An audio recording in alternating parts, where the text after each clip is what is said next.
बंदी छोड़ सतगुरु रामपाल जी परमेश्वर जी की जय हो। सत्साई भाई और बहनों, पुस्तक मानवता का गिरता हास तथा विकास, इसके ऊपर वीडियो बनाने की श्रृंखला जारी है। इसी श्रृंखला में आज हमारा ये दूसरे नंबर का वीडियो है। पिछले वीडियो में भाई और बहनों, आप और हमने इस पुस्तक में राष्ट्रीय समाज सेवा समिति नामक एक संगठन को लेकर बहुत कुछ समझा है, जाना है। सन 2010 में सतलोक आश्रम बरवाला में राष्ट्रीय समाज सेवा समिति नाम से एक मनवस संगठन तैयार किया जाता है। इस संगठन को तैयार करने में परम पूज्य सतगुरु रामपाल जी परमेश्वर जी की किसी भी प्रकार की कोई भूमिका नहीं होती है। यह राष्ट्रीय समाज सेवा समिति नाम का संगठन संस्था संत रामपाल जी के कलयुगी परिवार के द्वारा, उनके भाई के द्वारा और सतलोक आश्रम मैनेजमेंट के द्वारा तैयार की जाती है, जो लोग सतगुरु रामपाल जी की एक भी बात नहीं मानते हैं। आपने उसी राष्ट्रीय समाज सेवा समिति के संविधान में पॉइंट नंबर 12 को पढ़ा, जिसमें इन लोगों ने स्पष्ट किया हुआ है कि राष्ट्रीय समाज सेवा समिति संत रामपाल जी से किसी भी कार्य में कोई दिशा निर्देश नहीं लेगी, अर्थात अपनी मनमानी करेगी। और आगे चलकर भाई और बहनों, 2014 में इसी राष्ट्रीय समाज सेवा समिति ने काल प्रेरणा से बरवाला कांड जैसी घटना को जन्म दिया और 6 मौतें हुई। उन मौतों का मुकदमा निर्दोष सतगुरु रामपाल जी के ऊपर लगा और उस मर्डर के मुकदमे में वे आजीवन कारावास की सजा भुगत रहे हैं। साथ में राष्ट्रीय समाज सेवा समिति ने बेचारे नादान भोले भाले भक्तों को गुरु का आदेश बताकर काले कपड़े पहनाकर जो कमांडो बनाया था, उस प्राइवेट आर्मी को बनाने के चलते सतगुरु रामपाल जी पर एक देशद्रोह का मुकदमा भी लगा, जिसमें अभी तक वे जेल में हैं। तो भाई और बहनों, कहने का मतलब है उसी राष्ट्रीय समाज सेवा समिति ने, उन सदस्यों ने ये पुस्तक मानवता का गिरता हास तथा विकास इसको लिखा है। तो आप और हमने भाई और बहनों इस पुस्तक में से निष्कर्ष निकालना है कि भक्ति मार्ग से संबंधित, इस सत भक्ति मार्ग में हमारी आत्मा के कल्याण से संबंधित जो बातें अच्छी होंगी उन्हें हम स्वीकार कर लेंगे, और जो बातें सतगुरु रामपाल जी परमेश्वर जी के सत्संगों के विरुद्ध होंगी, उनके ज्ञान के विरुद्ध होंगी, उनको हम छोड़ देंगे, क्योंकि गुरुदेव भगवान ने हमें सत और असत का निर्णय करने के लिए तत्व ज्ञान दिया हुआ है। तो राष्ट्रीय समाज सेवा समिति वाले क्या कुछ इस पुस्तक में नियम और मर्यादाओं के विषय में लिख रहे हैं, जिन नियम और मर्यादाओं को खुद सतगुरु रामपाल जी परमेश्वर जी के परिवार वाले, उनके बेटा बेटी भाई बंधु रिश्तेदार 1% भी फॉलो नहीं करते हैं।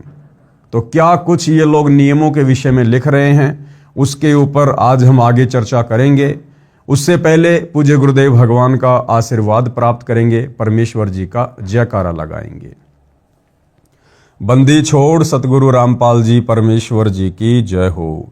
परमपिता परमात्मा, सारी सृष्टि के सर्जनहार, कुल मालिक, असंख्य ब्रह्मांडों के स्वामी, जगत गुरु, तीनों लोकों में प्रवेश करके सबका धारण पोषण करने वाले राजाधिराज, आत्माधार, नाथों के नाथ, देवों के देव महादेव, सर्वेश्वर महेश्वर, मृत्युंजय, अजरो अमर, आदि अनादि सनातनी प्रभु, जगत पिता जगदीश्वर, श्री श्री 1008 की उपाधि के वास्तविक अधिकारी, अकाल मूरत सौद स्वरूपी राम वासुदेव, सर्वगतम ब्रह्म, परम पूज्य, प्रथम पूज्य, परम शांत, परम पुरुष, परम धनी, परम दयालु, सत्य कबीर, हक्का कबीर, अल्लाहु कबीर, अल्लाहु अकबर, बाखबर अल्लाह ताला, जगत के तारणहार, जगत के मुक्तिदाता, जगत के जगन्नाथ, हारे के सहारे, हिंदुओं के राम, मुसलमानों के अल्लाह, सिखों के वाहिगुरु, ईसाइयों के मसीह, दया के सागर दया निधि, करुणा के सागर करुणा निधि, स्वयंभू परिभू, संकट मोचन, कष्ट हरण, मंगल करण, दुख भंजन, अविगत कबीर, निर्विकार निर्विषम परमात्मा, अलय अलेख सतगुरु, आदि अनादि सतगुरु, असली मर्यादा पुरुषोत्तम, असली राम, असली कृष्ण, असली घनश्याम, असली मुरारी, राजाओं के राजा, महाराजाओं के महाराजा, शहंशाहों के शहंशाह, सम्राटों के सम्राट, भगवानों के भगवान, अल्लाहों के अल्लाह, प्रभुओं के प्रभु, मसीहाओं के मसीह, सच्चे वाहेगुरु, बाबाओं के बाबा, पीरों के पीर, सेठों के सेठ, जगत सेठ, सावलसा सेठ, सर्वगुण संपन्न, अनंत कोटि कलाओं के स्वामी, अनंत कोटि ब्रह्मांडों के नायक, योगियों में महायोगी, ध्यानियों में महाध्यानी, सिद्धों में परम सिद्ध, ज्ञानियों में तत्व ज्ञानी, ब्रह्म ज्ञानी, महाज्ञानी, परम ज्ञानी, सर्वश्रेष्ठ ज्ञानी, विज्ञानी, युवा कबीर, समर्थ कबीर, असमवात, अमित ओझा, सच्चे रहनुमा, करीम अल्लाह, सुभान अल्लाह, दुनिया के अंतिम पैगंबर, 8 सितंबर 1951 से गांव धनाना, जिला सोनीपत, हरियाणा, भारतवर्ष की पावन भूमि पे प्रकट रियल कल की भगवान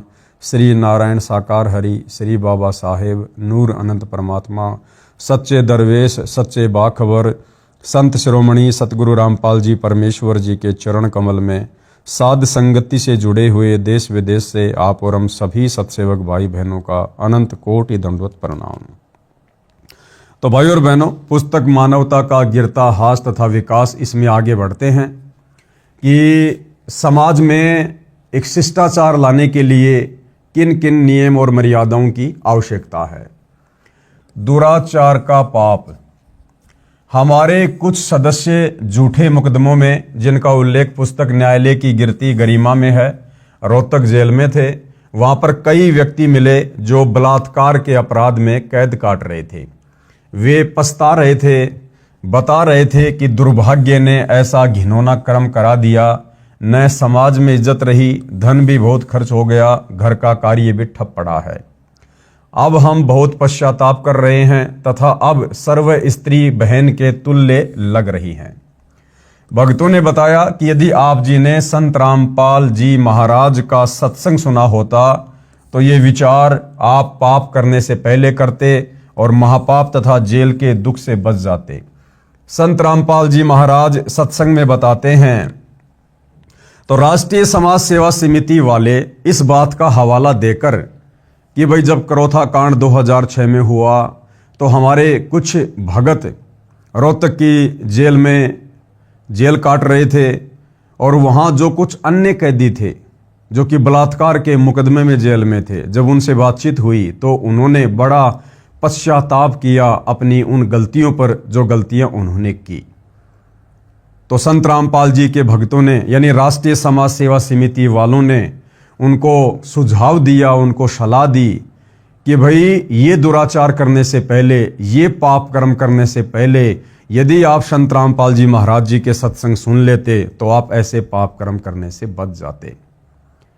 भाई और बहनों, फिर उसके बाद 2014 में बरवाला कांड के समय संत रामपाल जी के भगत होने के बावजूद, उनके अनेकों सत्संग सुनने के बावजूद, 15-15, 20-20 साल से उनकी शरण में होने के बावजूद बरवाला कांड के समय मनमाना आचरण करते समय इन राष्ट्रीय समाज सेवा समिति वालों ने क्यों नहीं सोचा कि आज तुम लोग जिस प्रकार से सतगुरु रामपाल जी के ज्ञान विरुद्ध उनके भक्तों को बरगलाकर, उन्हीं के आदेश बताकर, उनको कमांडो बनाकर प्रशासन के साथ में पंगा ले रहे हो, आगे चलकर इसका क्या नतीजा निकलेगा। इन राष्ट्रीय समाज सेवा समिति वालों ने पहले क्यों नहीं सोचा जो अब दूसरों को शिक्षा दे रहे हैं। बरवाला कांड के समय माता बहनों को, युवा भक्तों को आश्रम के बाहर ढाल के रूप में बैठा दिया गया।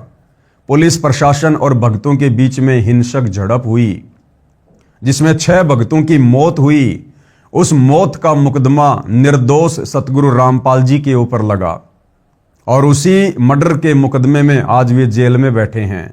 तो ये घटिया कुकर्म करने से पहले संत रामपाल जी के भगत होने के बावजूद इन सतलोक आश्रम वालों ने पहले क्यों नहीं सोचा, पहले क्यों नहीं विचार किया जो अब दुनिया को शिक्षा दे रहे हैं। बेचारे नादान युवा भक्तों को संत रामपाल जी का आदेश बताकर, काले कपड़े पहनाकर, कमांडो बनाकर पुलिस प्रशासन के सामने मरने मारने के लिए आश्रम के बाहर खड़ा कर दिया गया। पुलिस प्रशासन और भक्तों के बीच में हिंसक झड़प हुई और उस प्राइवेट आर्मी यानी कमांडो बनाने के चलते मुकदमा लगा संत रामपाल जी पर देशद्रोह का, जिस मुकदमे में वर्तमान 2026 में संत रामपाल जी जेल में बैठे हैं। तो ये सारी बातें इन राष्ट्रीय समाज सेवा समिति वालों ने, जो दुनिया वालों को शिक्षा दे रहे हैं कि कोई भी पाप कर्म करने से पहले संत रामपाल जी के सत्संग सुन लेते तो ऐसा पाप कर्म ना करते। फिर 2014 बरवाला कांड में इन लोगों ने वही पाप कर्म क्यों किए, मनमाने आचरण क्यों किए, इनके मनमाने आचरणों की सजा आज हमारा गुरु भुगत रहा है। तो भाइयों और बहनों, परमात्मा कहते हैं, करनी तज कथनी कथ है अज्ञानी दिन रात, कुत्ते ज्यों भौंकत फिरे सुनी सुनाई बात। संत रामपाल जी महाराज सत्संग में बताते हैं, कबीर पर नारी को देखिए बहन बेटी के भाव, कहे कबीर कामनाश का यही सहज उपाव। कि दूसरे की बहन बेटी को भी अपनी बहन बेटी और माता की दृष्टि से देखना चाहिए आयु के अनुसार। ऐसा करने से हमारे अंदर जो काम वासना है उसके ऊपर कंट्रोल होता है, और साथ में परम संत का आशीर्वाद अति आवश्यक है। यदि आपको परम संत की शरण प्राप्त नहीं है, उनका आशीर्वाद प्राप्त नहीं है, तो भाई और बहनों, कबीर जी की वाणियां कितना ही पढ़ लो, कितना ही दिन में इनको घोट लो, इन वाणियों का किसी प्रकार से कोई असर स्त्री या पुरुष के ऊपर नहीं होना है। दुराचारी को दंड, राष्ट्रीय समाज सेवा समिति वाले आगे क्या बता रहे हैं कि दुराचारी व्यक्ति को किस प्रकार से दंड दिया जाना चाहिए। सर्व मानव समाज से राष्ट्रीय समाज सेवा समिति की प्रार्थना है कि बलात्कार करने वाले तथा स्त्रियों से छेड़छाड़ करने वाले का कठोर कानून है, जिसके तहत जमानत भी नहीं होती है, 15 वर्ष की कैद भी काटनी पड़ती है। बुराइयों से बचने तथा अपनी संतान को अच्छे संस्कार युक्त करने के लिए संत रामपाल जी महाराज का सत्संग सुने।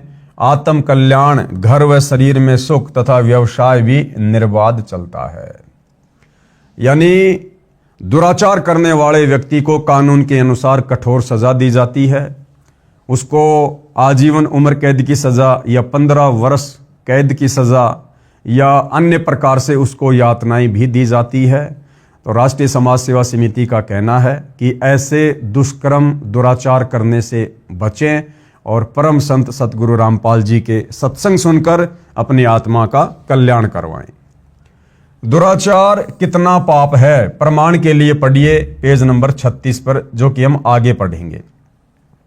विचार करें, यदि आपकी बहन बेटी से कोई गलत गतिविधि करे तो आपको कैसा लगेगा। बिल्कुल सही बात है जो राष्ट्रीय समाज सेवा समिति वाले कह रहे हैं कि विचार करो, बलात्कार करने वालों, दुराचार करने वालों, यदि आपकी बहन बेटी के साथ में कोई बलात्कार करे, कोई दुराचार करे तो आपको कैसा लगेगा। तो दूसरों को शिक्षा देने वाले सतलोक आश्रम मैनेजमेंट हरियाणा वाले, संत रामपाल जी के परिवार वाले, ये राष्ट्रीय समाज सेवा समिति वाले खुद अपने द्वारा कही गई बातों पर विचार क्यों नहीं करते। आजकल हरियाणा में सतगुरु रामपाल जी के मान सम्मान के प्रोग्राम में बहुत सारे कार्यक्रम आयोजित करवाए जा रहे हैं सतलोक आश्रम वालों के द्वारा। एक कार्यक्रम इन्होंने गांव धीरणवास जिला हिसार में आयोजित करवाया, और आप सबको पता है इन राष्ट्रीय समाज सेवा समिति वालों ने, सतलोक आश्रम वालों ने संत रामपाल जी के उस मान सम्मान के कार्यक्रम में जवान जवान लड़कियों को सरेआम स्टेज पर खड़ा करके दुनिया के सामने नचवाया, लोगों का मनोरंजन करवाया। तो इन राष्ट्रीय समाज सेवा समिति वालों को विचार करना चाहिए इन्हीं के शब्दों के अनुसार कि यदि उस समय नाचने वाली तुम्हारी खुद की बहन बेटियां होती तो तुम क्या करते। यदि उस समय तुम्हारी खुद की बहन बेटियों को नाचने के लिए खड़ा किया जाता तो तुम क्या करते राष्ट्रीय समाज सेवा समिति वालों। फिर तुम्हें शर्म क्यों नहीं आती है, किराए में लड़कियां लाते हो नचवाने के लिए, गाने गवाने के लिए, दुनिया के मनोरंजन के लिए। तो तुम लोग भी तो जरा विचार करो कि जो कर्म तुम वर्तमान में कर रहे हो वो क्या अध्यात्म के अनुसार, सामाजिक व्यवस्था के अनुसार उचित हैं, जो तुम दूसरों को शिक्षा दे रहे हो। जैसा दर्द आपने होवे ऐसा जान बिराने। अधिक ज्ञान के लिए पढ़ें पुस्तक के पेज नंबर 36 का विवरण। वर्तमान के संत शास्त्र विरुद्ध ज्ञान तथा नाम मंत्र प्रदान कर रहे हैं। सर्व संतों से प्रार्थना करेंगे कि आप जी अपने द्वारा बताई गई साधना मंत्रों का प्रमाण बताइए कि वे शास्त्र प्रमाणित हैं। यदि नहीं है तो आप जी श्रद्धालुओं का जीवन नष्ट ना करें। राष्ट्रीय समाज सेवा समिति वाले, सतलोक आश्रम वाले दुनिया भर के नकली संतों को क्या शिक्षा दे रहे हैं कि आप वर्तमान में जो साधना भगत समाज को बता रहे हैं, सुमरण करने के लिए जो मंत्र दे रहे हैं, आप इनका कोई शास्त्रों से प्रमाण दीजिए, अन्यथा लोगों के जीवन को बर्बाद ना कीजिएगा। तो हम साध संगति से जुड़े भाई बहन, इन राष्ट्रीय समाज सेवा समिति वालों से, संत रामपाल जी के परिवार वालों से हम भी प्रार्थना करते हैं कि आप लोगों ने संत रामपाल जी की गैर हाजिरी में धनाना गांव में जो बैडमिंटन का स्टेडियम बनवा दिया गेम खेलने के लिए, क्या सतगुरु रामपाल जी के भक्ति मार्ग में, उनकी पुस्तकों में, उनके सत्संगों में या कबीर जी के भक्ति विधान में कहीं इस बात का कोई प्रमाण है कि भक्तों ने गेम वगैरह खेलना चाहिए या दुनिया को गेम खिलाने के लिए उनका सहयोग करना चाहिए? क्योंकि भक्ति मार्ग में गलत काम करना या दूसरों से करवाना या करने में सहयोग देना सब महापाप के समान है। तो आप सतलोक आश्रम वालों ने जो गांव धनाना में बैडमिंटन का स्टेडियम बनवा कर दे दिया गांव वालों को, क्या ये उचित है? किसी शास्त्र में इसका कोई प्रमाण है? आप सतलोक आश्रम वालों ने परशुराम की जयंती में, जो कि आन उपासना के अंतर्गत आती है, हजारों भक्तों को बैठा दिया, क्योंकि उस दिन वहां पर हरियाणा के मुख्यमंत्री जी ने आना था। तो आप सतलोक आश्रम वालों ने लगभग 500 से 700 हरियाणा रोडवेज की बसों में भक्तों को बैठाकर परशुराम की जयंती में रोहतक के पैरावर में बैठा दिया। क्या इसका प्रमाण सतगुरु रामपाल जी के किसी सत्संग में या किसी उनके द्वारा लिखी गई पुस्तक में इस बात का प्रमाण है कि भक्तों ने किसी भी महापुरुष की रैली में या किसी भी महापुरुष की जयंती पर या किसी भी महापुरुष के धाम पर, जो कि काल के द्वारा भेजे गए हैं, वहां जाने का कोई विधान है क्या? फिर आप लोगों ने परशुराम की जयंती में परशुराम के धाम पर संत रामपाल जी के भक्तों को क्यों बैठाया? क्यों उनकी मर्यादा तोड़वाई? क्या कहीं इस बात का कोई उल्लेख है? बताइए। आप लोगों ने राजस्थान के गैंगस्टर आनंदपाल सिंह की सीबीआई जांच के समर्थन में राजस्थान के अजमेर में और हरियाणा के भिवानी में राजपूत करणी सेना की रैली में हजारों संत रामपाल जी के भक्तों को बैठाया, उनकी मर्यादा तोड़वाई, उनके दान धर्म का पैसा चंदे के रूप में दिया। क्या इस बात का प्रमाण, कोई उल्लेख संत रामपाल जी के सत्संगों में है कि भक्तों ने गुंडों की सीबीआई जांच का समर्थन करना चाहिए? अरे तो राष्ट्रीय समाज सेवा समिति वालों, दुनिया को उपदेश देने से पहले आप भी तो विचार करो कि आप लोग खुद संत रामपाल जी के भक्ति मार्ग के विरुद्ध खड़े होकर क्या क्या कुकर्म कर रहे हो। यदि नहीं है तो आप जी श्रद्धालुओं का जीवन नष्ट ना करें। उनसे कह दें कि हमारी भक्ति विधि मोक्षदायक नहीं है। वास्तविक भक्ति विधि संत रामपाल जी महाराज सतलोक आश्रम बरवाड़ा, जिला हिसार, हरियाणा के पास है। अपने सिर से शिष्यों का भार उतारो। ठीक इसी प्रकार यदि हमारे द्वारा बताई गई किसी भी बात का प्रमाण, जो कुकर्म तुम राष्ट्रीय समाज सेवा समिति वालों ने संत रामपाल जी की गैर हाजिरी में वर्तमान में किए हैं, संगत से करवाए हैं, यदि तुम्हारे पास भी कोई साक्ष्य नहीं है, कोई प्रमाण नहीं है, तो भैया तुम भी अपने सिर से भार उतार दो। सभी संगत वालों से, सभी भक्तों से हाथ जोड़कर कह दो कि भाई हम राष्ट्रीय समाज सेवा समिति वालों के पास, सतगुरु रामपाल जी के परिवार वालों के पास संगत का मार्गदर्शन करने के लिए कुछ भी नहीं है। हम लोगों ने बहुत सारी गलतियां की, तुम लोगों की मर्यादा तोड़वाई, और भाई आप ऐसा करो, सारे के सारे भगत, सारे के सारे सतलोक आश्रमों में आने वाले श्रद्धालु साध संगति के वीडियो देखना शुरू कर दो, ज्ञान को आधार बनाओ। तो भाई इस प्रकार से आप लोग भी संगत का जो भार आप लोगों ने उनकी मर्यादा तुड़वा कर, भक्ति विरुद्ध कर्म करवा कर जो भार अपने सिर पर चढ़वा लिया है, आप भी जरा उस भार को हल्का कर दो, वरना भोगने में फिर बड़ी पीड़ा का सामना करना पड़ेगा। शास्त्र प्रमाणित भक्ति जानने के लिए कृपया पढ़िए पुस्तक ज्ञान गंगा तथा देखिए टीवी चैनल साधना शाम को 7:45 पर। आगे राष्ट्रीय समाज सेवा समिति वाले बताते हैं कि और क्या क्या नियम हैं। चोरी, जुआ आदि अपराध करने से मानव को अध्यात्म ज्ञान के आधार से बचाना।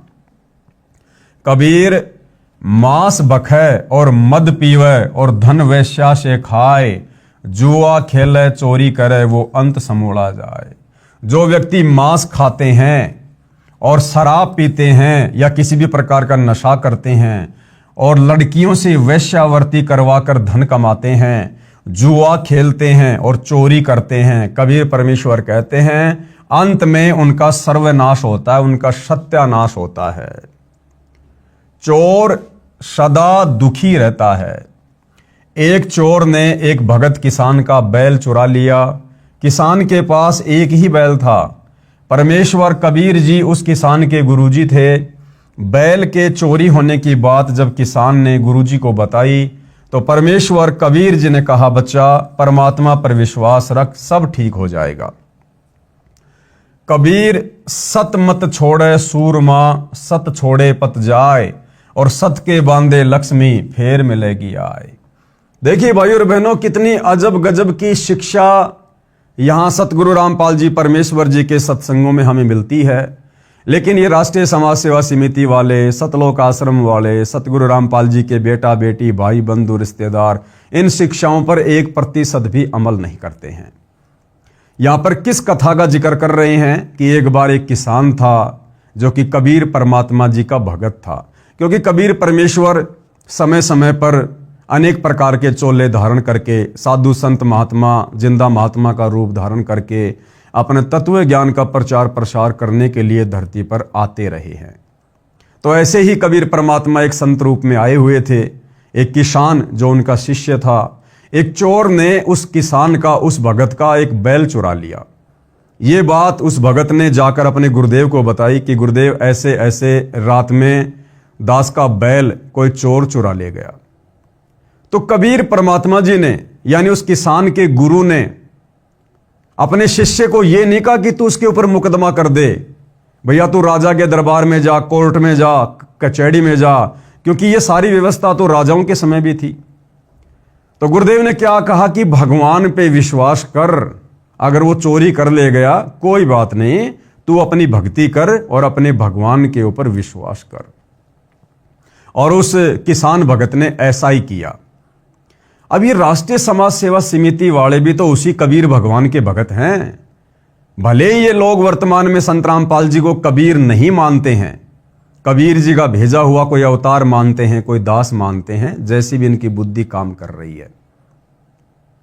लेकिन ये लोग क्या कर रहे हैं वर्तमान में? कथा क्या सुना रहे हैं और आचरण उसके बिल्कुल विपरीत। मुझ पवनदास के ऊपर 2022 में इन्हीं सतलोक आश्रम वालों ने, संत रामपाल जी के परिवार वालों ने संत रामपाल जी के पास, यानी अपने गुरु के पास हिसार जेल में मेरी शिकायत भेजी, झूठी शिकायत, कि गुरुजी वो पवनदास संगत को लूट रहा है, यानी चोरी कर रहा है, लोगों से पैसा ऐंठ रहा है। और इन सतलोक आश्रम वालों ने संत रामपाल जी के द्वारा मेरे ऊपर झूठा 420 का मुकदमा करवा दिया। अब बताइए भाई और बहनों, कथा तो सुना रहे हैं उस किसान की और कबीर परमात्मा की, और कबीर परमात्मा ने किसान से कहा कि बेटा कोई बात नहीं, भगवान पे विश्वास रख। और यहां ये राष्ट्रीय समाज सेवा समिति वाले क्या कर रहे हैं? ये मुझ पवनदास के ऊपर अपने गुरु को सलाह देकर कि गुरुजी पवनदास के ऊपर मुकदमा करो। ये लोग खुद भगत होने के बावजूद अपने भगवान को, अपने गुरु को शिक्षा देकर और अपने गुरु भाई के ऊपर मुकदमा करवा रहे। तो भाई और बहनों, करनी तज कथनी कथ है, अज्ञानी दिन रात, कुत्ते ज्यों भौंकत फिरे, सुनी सुनाई बात। संत रामपाल जी की शिक्षा का 1% भी असर उनके परिवार को या सतलोक आश्रम मैनेजमेंट हरियाणा को नहीं है। तो कबीर परमेश्वर जी ने उस किसान से कहा कि बेटा कोई बात नहीं, भगवान पे विश्वास रख और अपनी भक्ति पर ध्यान दे। कबीर सत मत छोड़े सूरमा, यानी भगत का जो धर्म है वो भगत ने किसी भी परिस्थिति में नहीं छोड़ना चाहिए। सत छोड़े पत जाए, यदि अपने धर्म से, अपनी मर्यादाओं से पीछे हट गया तो भक्ति का सर्वनाश हो जाएगा।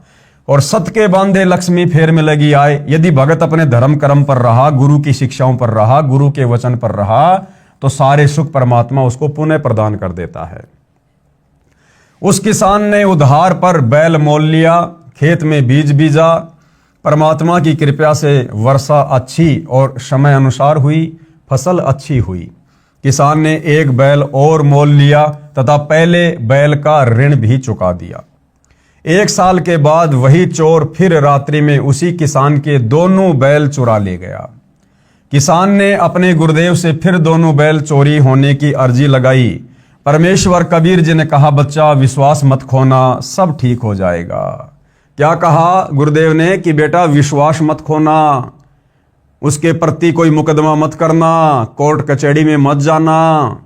अगर तूने ऐसा किया तो तेरे गुरु से, तेरे भगवान से तेरा विश्वास उठ जाएगा, फिर तेरा परमात्मा तेरी कोई मदद नहीं करेगा। लेकिन इन सतलोक आश्रम वालों ने एक मुकदमा तो 420 का करवाया सो करवाया। उसके बाद इन्होंने 3-4 मुकदमे मेरे ऊपर और करवा दिए, धार्मिक भावना भड़काने के, सोनीपत में, झज्जर में, बहादुरगढ़ में और तरह तरह के मुकदमे करवा दिए। जबकि इस कथा में उस किसान का गुरु कह रहा है कि बेटा विश्वास मत खोना, चाहे तेरे साथ में कोई कितनी बदतमीजी करे, कितनी जाति करे, कितना दुर्व्यवहार करे, तू अपने गुरु के ऊपर विश्वास करना। कबीर जो तोकू काटा बोवे ताको बोतू फूल, तोहे फूल के फूल हैं वाको हैं त्रिशूल।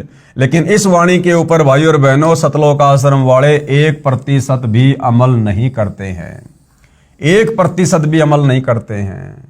मुझे लगता है ये राष्ट्रीय समाज सेवा समिति वाले संत रामपाल जी की शिक्षाओं पर कम और आसाराम की शिक्षाओं पर ज्यादा चलते हैं।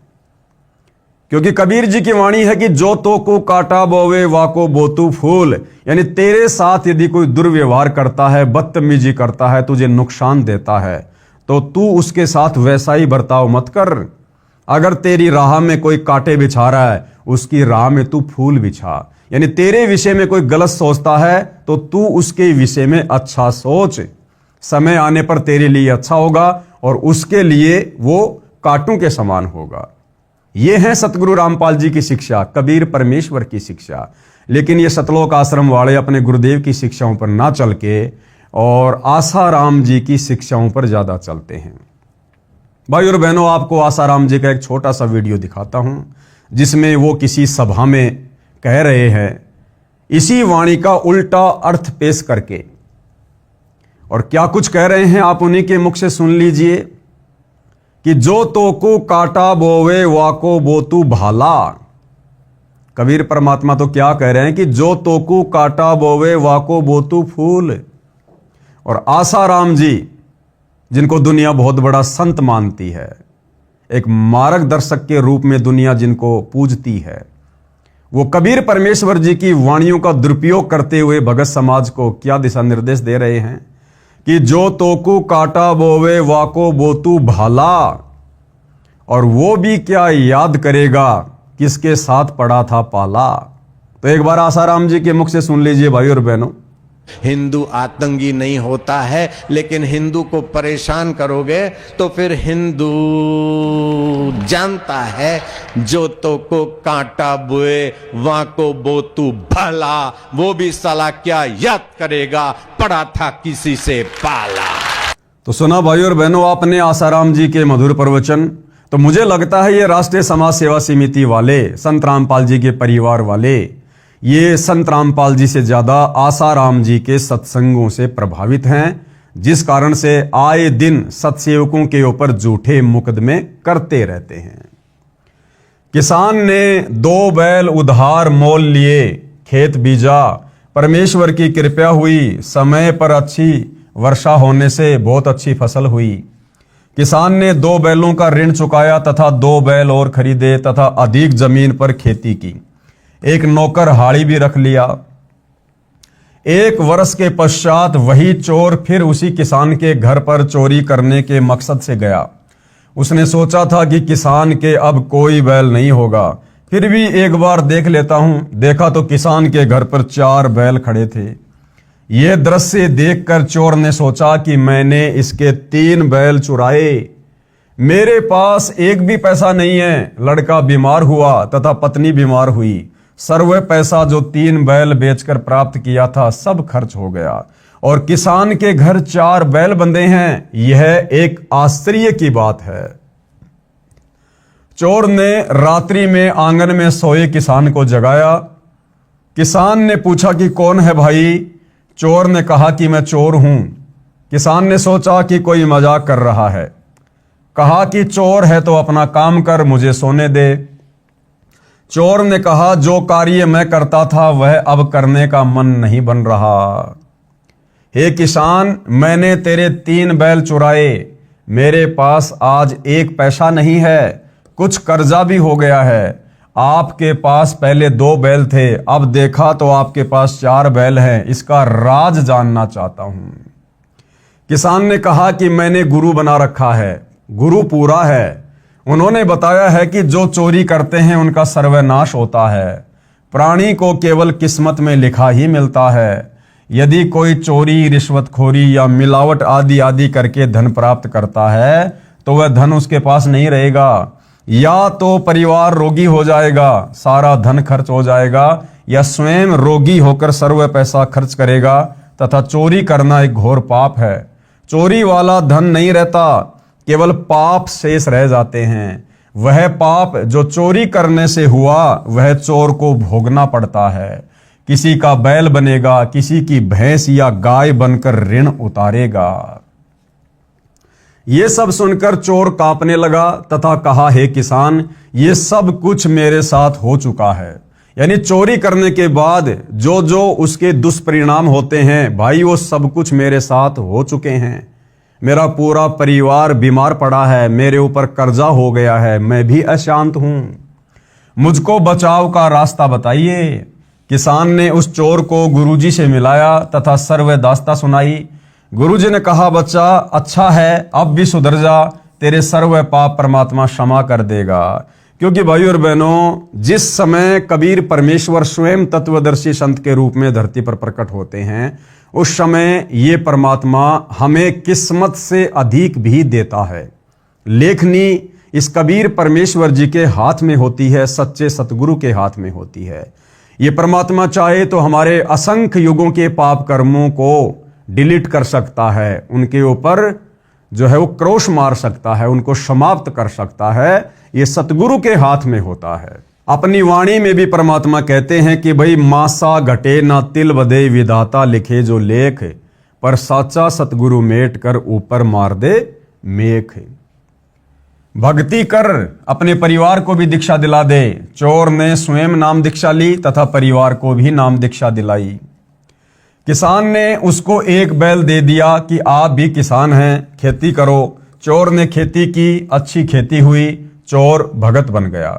भगत चोर ने पहले वाले 3 बैल तथा 1 बैल जो किसान ने स्वेच्छा से दिया था, उन सब के पैसे किसान भगत को दे दिए। अपने कुकृत्य की समायाचना की। किसान ने कहा कि भगत, मुझे तो परमात्मा ने इन बैलों के पैसे उसी वर्ष दे दिए थे, आप ये सारा धन गुरुजी को दान कर दो। भगत बने चोर ने सर्व धन गुरुजी को दे दिए। गुरुजी ने भंडारा भोजन में धर्म में लगा दिया। सजनों, यदि चोरी करने से धनी बनते तो सर्व चोर ही बन जाएं। भाई, अगर चोरी करने से, कुकर्म करने से, लोगों को ठगने से, रिश्वत लेने से, भ्रष्टाचार करने से अगर दुनिया धनवान बने तो आज भाई और बहनों ईमानदारी से संसार में कोई भी कार्य नहीं कर रहा होता, सारे के सारे चोर बने होते। लेकिन ऐसा नहीं होता है। इसलिए परमात्मा पर विश्वास रखकर नेक नीति से भक्ति करें तथा अपना घर, खेत, दुकान या नौकरी का धंधा भी करते रहें। परमात्मा शास्त्र अनुकूल साधना करने वाले भगत को किसी वस्तु का अभाव नहीं रहने देता। पाप का दंड भी समाप्त करके परमात्मा भगत को सुखी कर देता है। प्रमाण देखिए इसी पुस्तक के पेज नंबर 118 पर। इसलिए इस आपराधिक कर्म से बचें और नेक जीवन जिएं। आगे है जुआ। जुआ खेलना कितना हानिकारक है। जो जुआ खेलते हैं, सट्टा लगाते हैं, उनका सर्वनाश होता है। मिलना वही है जो मुकद्दर में लिखा है, यानी किस्मत में लिखा है। इसलिए इस पाप कर्म को त्याग कर नेक नीति से जीवन निर्वाह करें। संत रामपाल जी महाराज से दीक्षा लेकर अपना जीवन धन्य करें। आगे भाई और बहनों, इस पुस्तक मानवता का गिरता हास तथा विकास में राष्ट्रीय समाज सेवा समिति वाले इस राष्ट्रीय समाज सेवा समिति के कर्तव्यों के विषय में क्या कुछ लिख रहे हैं। उपरोक्त बुराइयां समाज से निर्मूल करने के लिए हमने निम्न प्रयत्न करने हैं।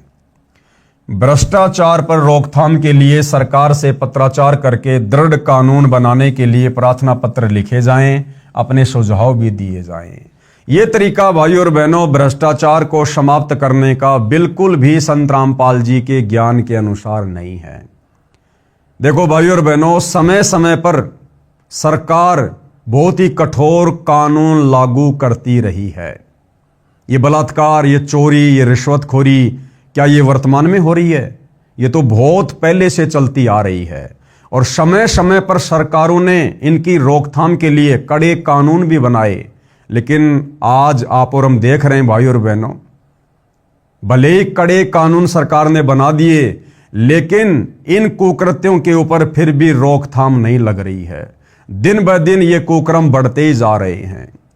तो राष्ट्रीय समाज सेवा समिति वालों का ये कहना कि लेटर वगैरह लिखकर, चिट्ठी वगैरह लिखकर सरकार को देनी चाहिए कि कड़े कानून बनाए जाएं, भ्रष्टाचार पर रोक लगाई जाए, ये समाधान भ्रष्टाचार को समाप्त करने का नहीं है। भाई और बहनों, विचार करें, जिस प्रकार से आप और हम ज्यादातर भगत भाई बहन सतगुरु रामपाल जी की शरण में आने से पहले कितने बड़े दुराचारी थे, कितने बड़े निकम्मे थे, कितने बड़े भ्रष्टाचारी थे, कितने बड़े कुकर्मी थे। लेकिन सतगुरु रामपाल जी परमेश्वर जी की शरण में आने के बाद हमने ना तो सरकार को कोई पत्राचार करना पड़ा, ना कोई लेटर लिखना पड़ा, ना अन्य किसी प्रकार से कोई प्रयत्न करना पड़ा। और आज हमारे अंदर कितना परिवर्तन ऑटोमेटिक आ चुका है। जो कुकर्म हम किया करते थे, आज हम उन कुकर्मों के विषय में सोचकर भी परेशान हो जाते हैं, हैरान हो जाते हैं, करना तो बहुत दूर की बात है। तो ये सारा सब कुछ कैसे हुआ? इतना परिवर्तन कैसे संभव हुआ? सतगुरु रामपाल जी के सत्संग सुनकर, उनकी शरण में आकर और उनके बताए अनुसार मर्यादित सत भक्ति करने से। तो जिस प्रकार आप और हमारे अंदर परिवर्तन आया, क्योंकि हम भी इसी समाज के हिस्से हैं, इसी समाज के हिस्से थे, और जिन कुकर्मों को समाप्त करने की बात यहां की जा रही है, वो सारे कुकर्म कहीं न कहीं थोड़े बहुत आप और हम भी किया करते थे। तो बदलाव कैसे आया? सत भक्ति करने से, सतगुरु के आशीर्वाद से। तो इसी प्रकार भाई और बहनों, केवल सरकार को लेटर लिखने से, पत्राचार करने से इन वर्तमान बुराइयों के ऊपर विजय प्राप्त नहीं की जा सकती है। समय समय पर सरकारें कड़े कानून लेकर आती हैं, लेकिन फिर भी कोई विशेष बदलाव समाज में नजर नहीं आता। तो राष्ट्रीय समाज सेवा समिति वालों का ये जो तरीका है, ये बिल्कुल ज्ञान विरुद्ध है, ये गलत है। यदि समाज को ये लोग सुधारना चाहते हैं, तो सबसे पहले इन राष्ट्रीय समाज सेवा समिति वालों को संत रामपाल जी के सत्संगों को गहनता से समझना होगा।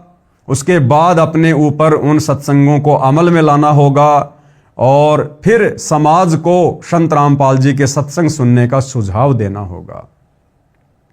क्योंकि भाई और बहनों, परमात्मा जी कहते हैं कि जब तक हम अपने गुरुदेव के वचनों पर अमल नहीं करेंगे, तो हमारे द्वारा दिए गए सुझाव अन्य लोगों के ऊपर कारगर सिद्ध नहीं होंगे, यानी हमारे शब्दों का दूसरों के ऊपर खास प्रभाव नहीं होगा। तो राष्ट्रीय समाज सेवा समिति वालों को, संत रामपाल जी के परिवार वालों को चाहिए कि भाई दुनिया को फोकट में सुझाव देने से पहले आप लोग संत रामपाल जी के सत्संगों को गहनता से सुनिए, समझिए और पहले आप उनकी शिक्षाओं पर अमल कीजिए। पहले आप गुरुदेव की शिक्षाओं को अपने ऊपर लागू कीजिए। पहले आप एक अच्छे भगत बनिए, अच्छे नागरिक बनिए, अपने आचार विचार व्यवहार में परिवर्तन लाइए। उसके बाद आप दूसरों को शिक्षा दीजिए, और वो भी सतगुरु जी के ज्ञान के अनुसार, ना कि इस प्रकार से सरकारों को लेटर लिखने वाली। लेटर लिखने से परिवर्तन नहीं होता।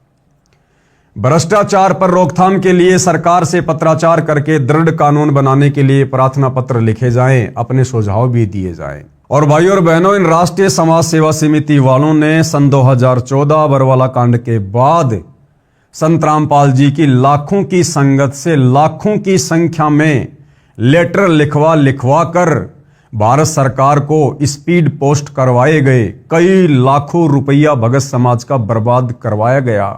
मैं इन राष्ट्रीय समाज सेवा समिति वालों से पूछना चाहता हूं, क्या किसी प्रकार का कोई परिवर्तन हुआ? लगभग 10 से 15 लाख लेटर भगत समाज से प्रधानमंत्री के नाम लिखवाए गए थे। लाखों रुपया भगत समाज का स्पीड पोस्ट करवाकर बर्बाद करवाए गए थे। क्या तुम्हारे इस प्रकार से, इस सुझाव से क्या सरकार ने किसी भी प्रकार के कानून में कोई फेरबदल किया? तो भाई आप लोगों ने हमेशा से संगत का बिगाड़ा किया है, बिगाड़ा। सेना देश की सीमा पर तैनात रहती है। यदि कोई शरारती तत्व देश की सीमा को लांघता है तो सेना युद्ध करके खदेड़ देती है, युद्ध करती है, उसमें चाहे जान भी चली जाए। इसी प्रकार राष्ट्रीय समाज सेवा समिति ने कार्य करना है। देखो कौन सी विधि से कार्य करना है। भारतीय सेना का उदाहरण दे रहे हैं कि हमने जबरन लड़ाई झगड़ा करके अगर कोई ना मानेगा तो भी हमने डंडे उठा लेने हैं, क्योंकि पहले ये लोग कह चुके हैं भाई और बहनों पॉइंट नंबर 12 में कि राष्ट्रीय समाज सेवा समिति संत रामपाल जी से किसी भी कार्य में कोई दिशा निर्देश नहीं लेगी।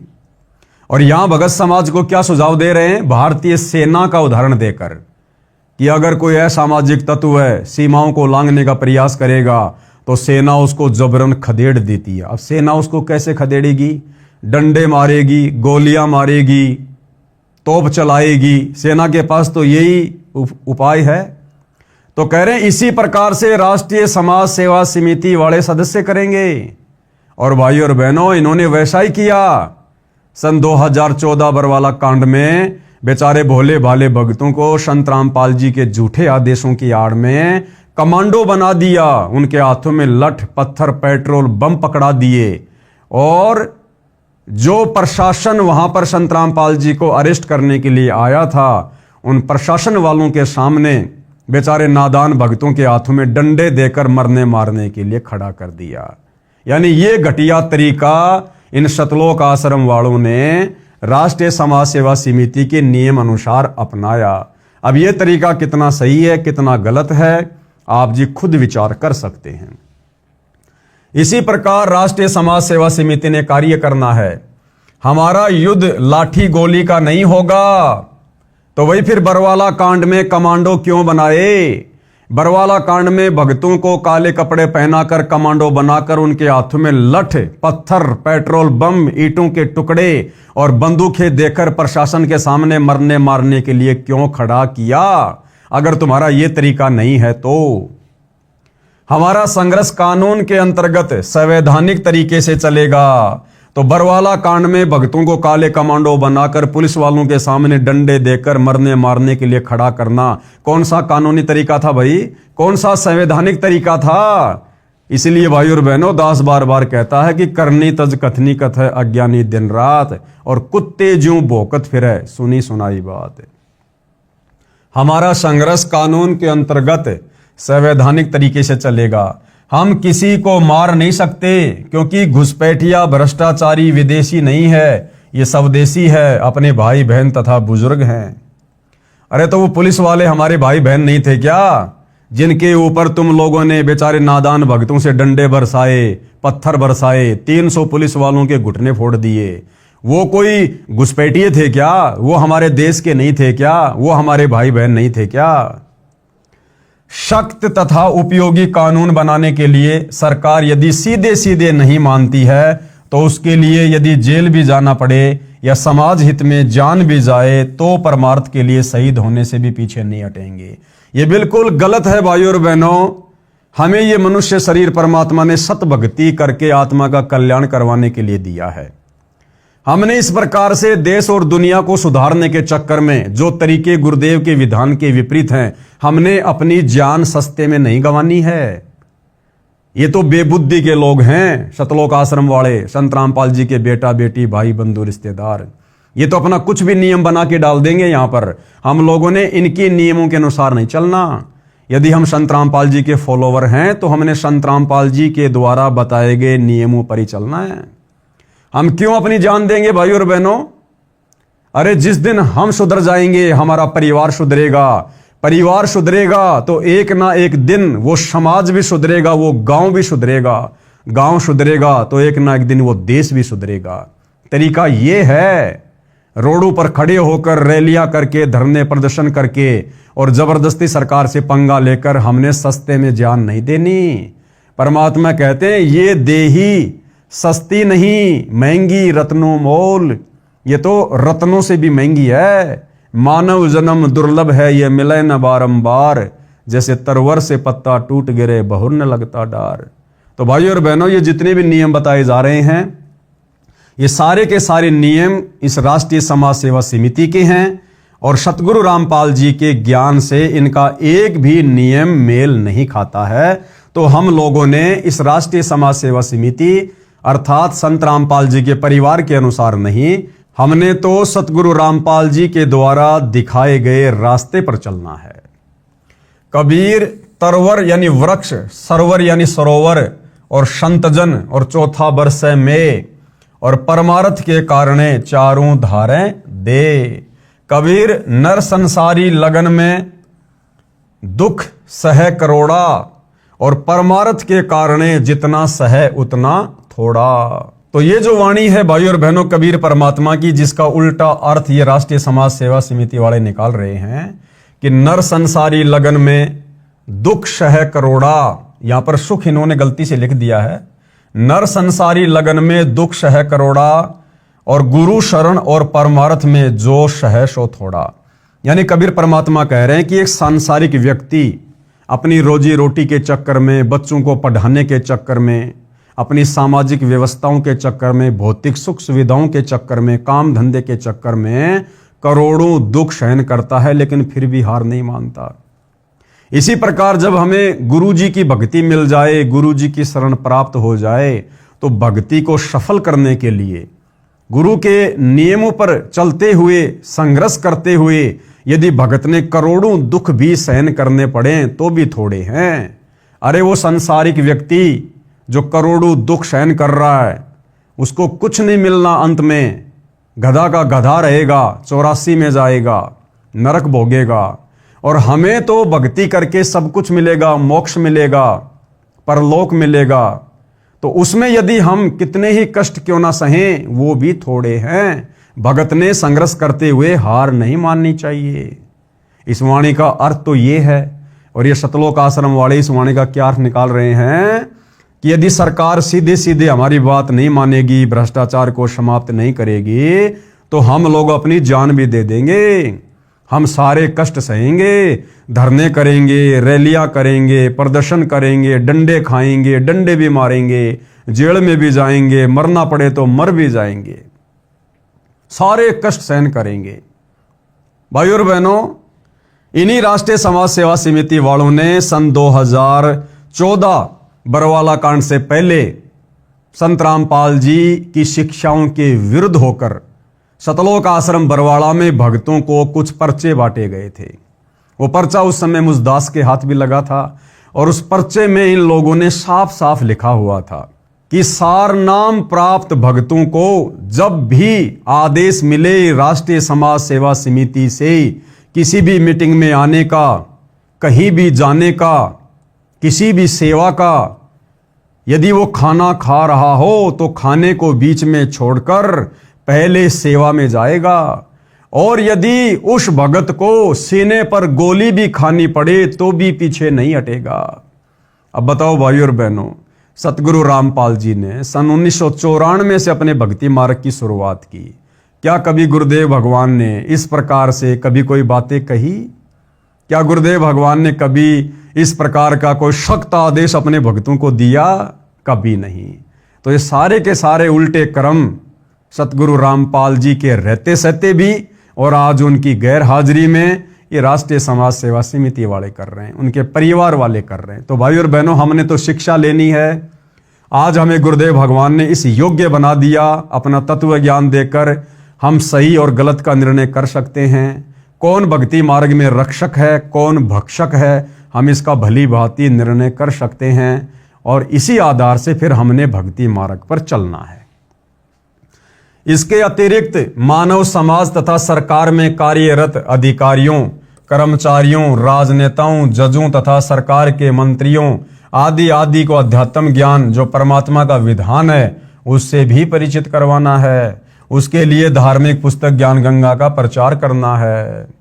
और इन्हीं राष्ट्रीय समाज सेवा समिति वालों ने 2014 बरवाला कांड के समय उन जजों के खिलाफ पुस्तकें लिखकर जजों को गालियां निकालकर अभद्र भाषाओं का प्रयोग करके न्यायालय की गिरती गरिमा, भ्रष्ट जज कुमारक पर ऐसी ऐसी पुस्तकें लिखकर भक्तों के माध्यम से इस ज्ञान गंगा पुस्तक के बजाय उन पुस्तकों को उन जजों की टेबल के ऊपर रखवाया गया। उन पुस्तकों को पढ़कर वो जज भड़के और उन्हें संत रामपाल जी के खिलाफ गैर जमानती वारंट निकाला। और उसी के चलते भाइयों और बहनों ये बरवाला कांड हुआ। तो यहां तो क्या शिक्षा दे रहे हैं, ज्ञान गंगा पुस्तक को जजों को देने की बात कर रहे हैं और बरवाला कांड के समय जजों के खिलाफ पुस्तकें लिखकर और जजों की टेबल पर सेवा करवाई गई। उसके बाद उन जजों ने भी बरवाला कांड में अच्छे से राष्ट्रीय समाज सेवा समिति वालों की जेल में डालकर सेवा करवा दी। सत्संग प्रवचनों की डीवीडी का जनता में प्रचार करना है। असहाय गरीब व्यक्तियों की सहायता करनी है।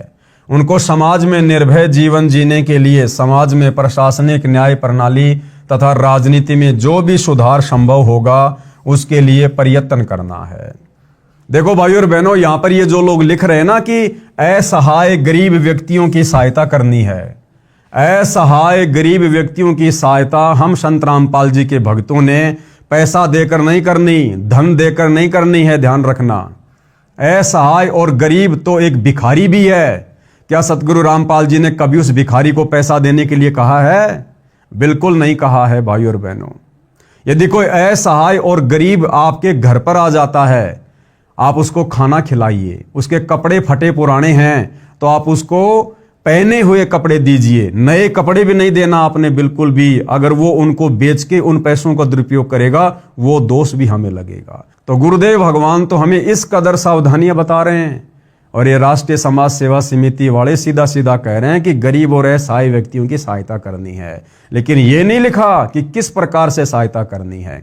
लेकिन इनका मकसद वही है भाइयों और बहनों, जिस प्रकार ये वर्तमान में अन्नपूर्णा मुहिम के तहत लोगों के 15-15 लाख के मकान बनवा रहे हैं, फ्री में लोगों के घरों में राशन डलवा रहे हैं, तो ये तरीका भक्ति मार्ग के अनुसार नहीं है। हमने इस प्रकार से यदि लोगों को फ्री में बांटना शुरू कर दिया तो भाइयों और बहनों वो भार उन लोगों का हम भक्तों के ऊपर चढ़ेगा और हमारा भार भी उन लोगों के ऊपर चढ़ेगा और ये काल हमें कभी भी मोक्ष का मार्ग नहीं देगा।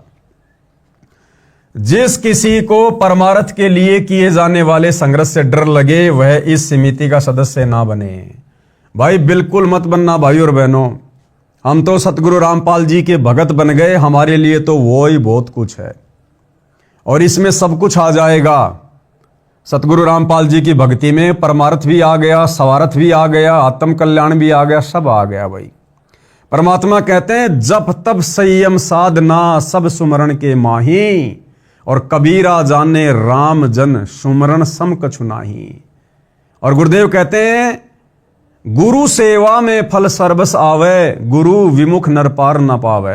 तो भाई सतगुरु की सच्ची सेवा यानी उनकी भक्ति करना, उनकी मर्यादा में रहना, भाई इसमें सब कुछ आ गया, परमार्थ भी आ गया और भगत के आत्म कल्याण वाला स्वार्थ भी आ गया। तो भाई हमें तो राष्ट्रीय समाज सेवा समिति का सदस्य सौपन में भी नहीं बनना है भाई। हम तो सतगुरु रामपाल जी के भगत बन गए, हमारे लिए तो यही काफी है। परमार्थ के लिए मृत्यु उपरांत अपने शरीर के अंग दान कर सकते हैं और उसी आधार से वर्तमान में भाइयों और बहनों भगत समाज से ये राष्ट्रीय समाज सेवा समिति वाले करवा रहे हैं। रक्तदान करके रोगियों तथा घायलों की सहायता करें। नहीं भाइयों और बहनों, चाहे रक्तदान हो, चाहे देह दान हो या किसी भी प्रकार का दान हो, सतगुरु रामपाल जी ने बताया कि दान केवल सुपात्र को किया जाता, सुपात्र को, कुपात्र को नहीं किया जाता। तो हम क्यों अपना रक्त व्यर्थ में उन कुपात्रों को दान करें जो भक्ति के निकट भी नहीं है। आज ये राष्ट्रीय समाज सेवा समिति वाले जगह जगह रक्तदान का, देह दान का कैंप लगा रहे हैं।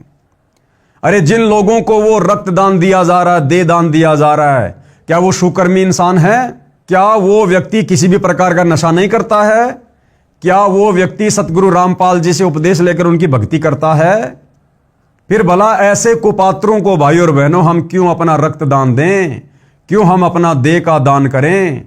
अब मान लीजिए कोई व्यक्ति बीमार है और आप भगत हैं, आपने उसको रक्त दान कर दिया और भाई और बहनों वो व्यक्ति फिर से स्वस्थ होकर शराब पीने लगेगा, मांस खाने लगेगा, उल्टे कार्य करने लगेगा, आन उपासना करने लगा, तो आपने अपना वो दान कुपात्र को दे दिया और आपके रक्त से पुनः जीवित होकर वो जितने भी कुकर्म करेगा उसका भोग उसी अनुपात में आपको भी भोगना पड़ेगा। यहां पर राष्ट्रीय समाज सेवा समिति वाले दे दान की बात कर रहे हैं, जो कि सतगुरु रामपाल जी के भक्ति विधान और नियमों के विपरीत है। भाई भगत को तो दे दान की जरूरत नहीं पड़ेगी।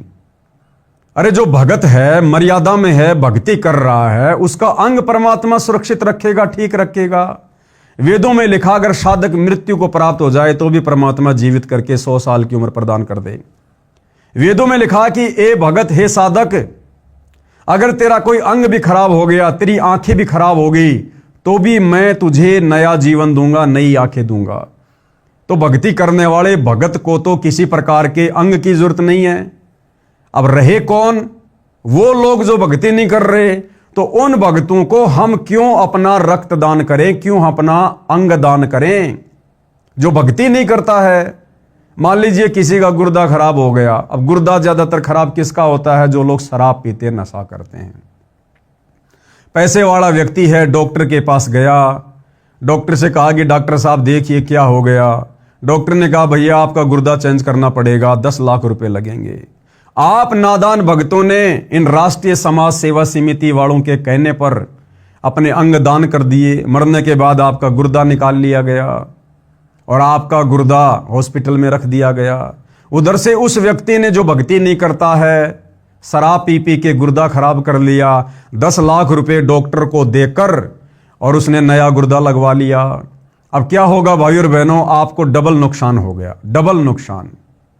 क्योंकि आपने गुरुदेव की मर्यादाओं के विरुद्ध अंग दान किया, तो मोक्ष तो आपका होना नहीं, आपको पुनः नया जीवन मिलेगा। क्योंकि आप भगत हो, मंत्रों का जाप कर रहे हो, 84 में तो नहीं जाओगे, आपको पुनः मनुष्य जीवन मिलेगा। लेकिन आपने अपना जो अंग दान किया और उस अंग दान के चलते जो आपका अंग दान, वो गुर्दा 10 लाख रुपए में बेचा गया। अब सबसे पहले तो वो डॉक्टर उस 10 लाख रुपए का दुरुपयोग करेगा। फिर जिस व्यक्ति को नया गुर्दा लगा दिया गया, अब वो व्यक्ति स्वस्थ हो गया। जो पहले शराब पिया करता था, अब उसको चिंता नहीं है, वो फिर से शराब पीनी शुरू कर देगा कि अब कम से कम 8-10 साल और जीऊंगा।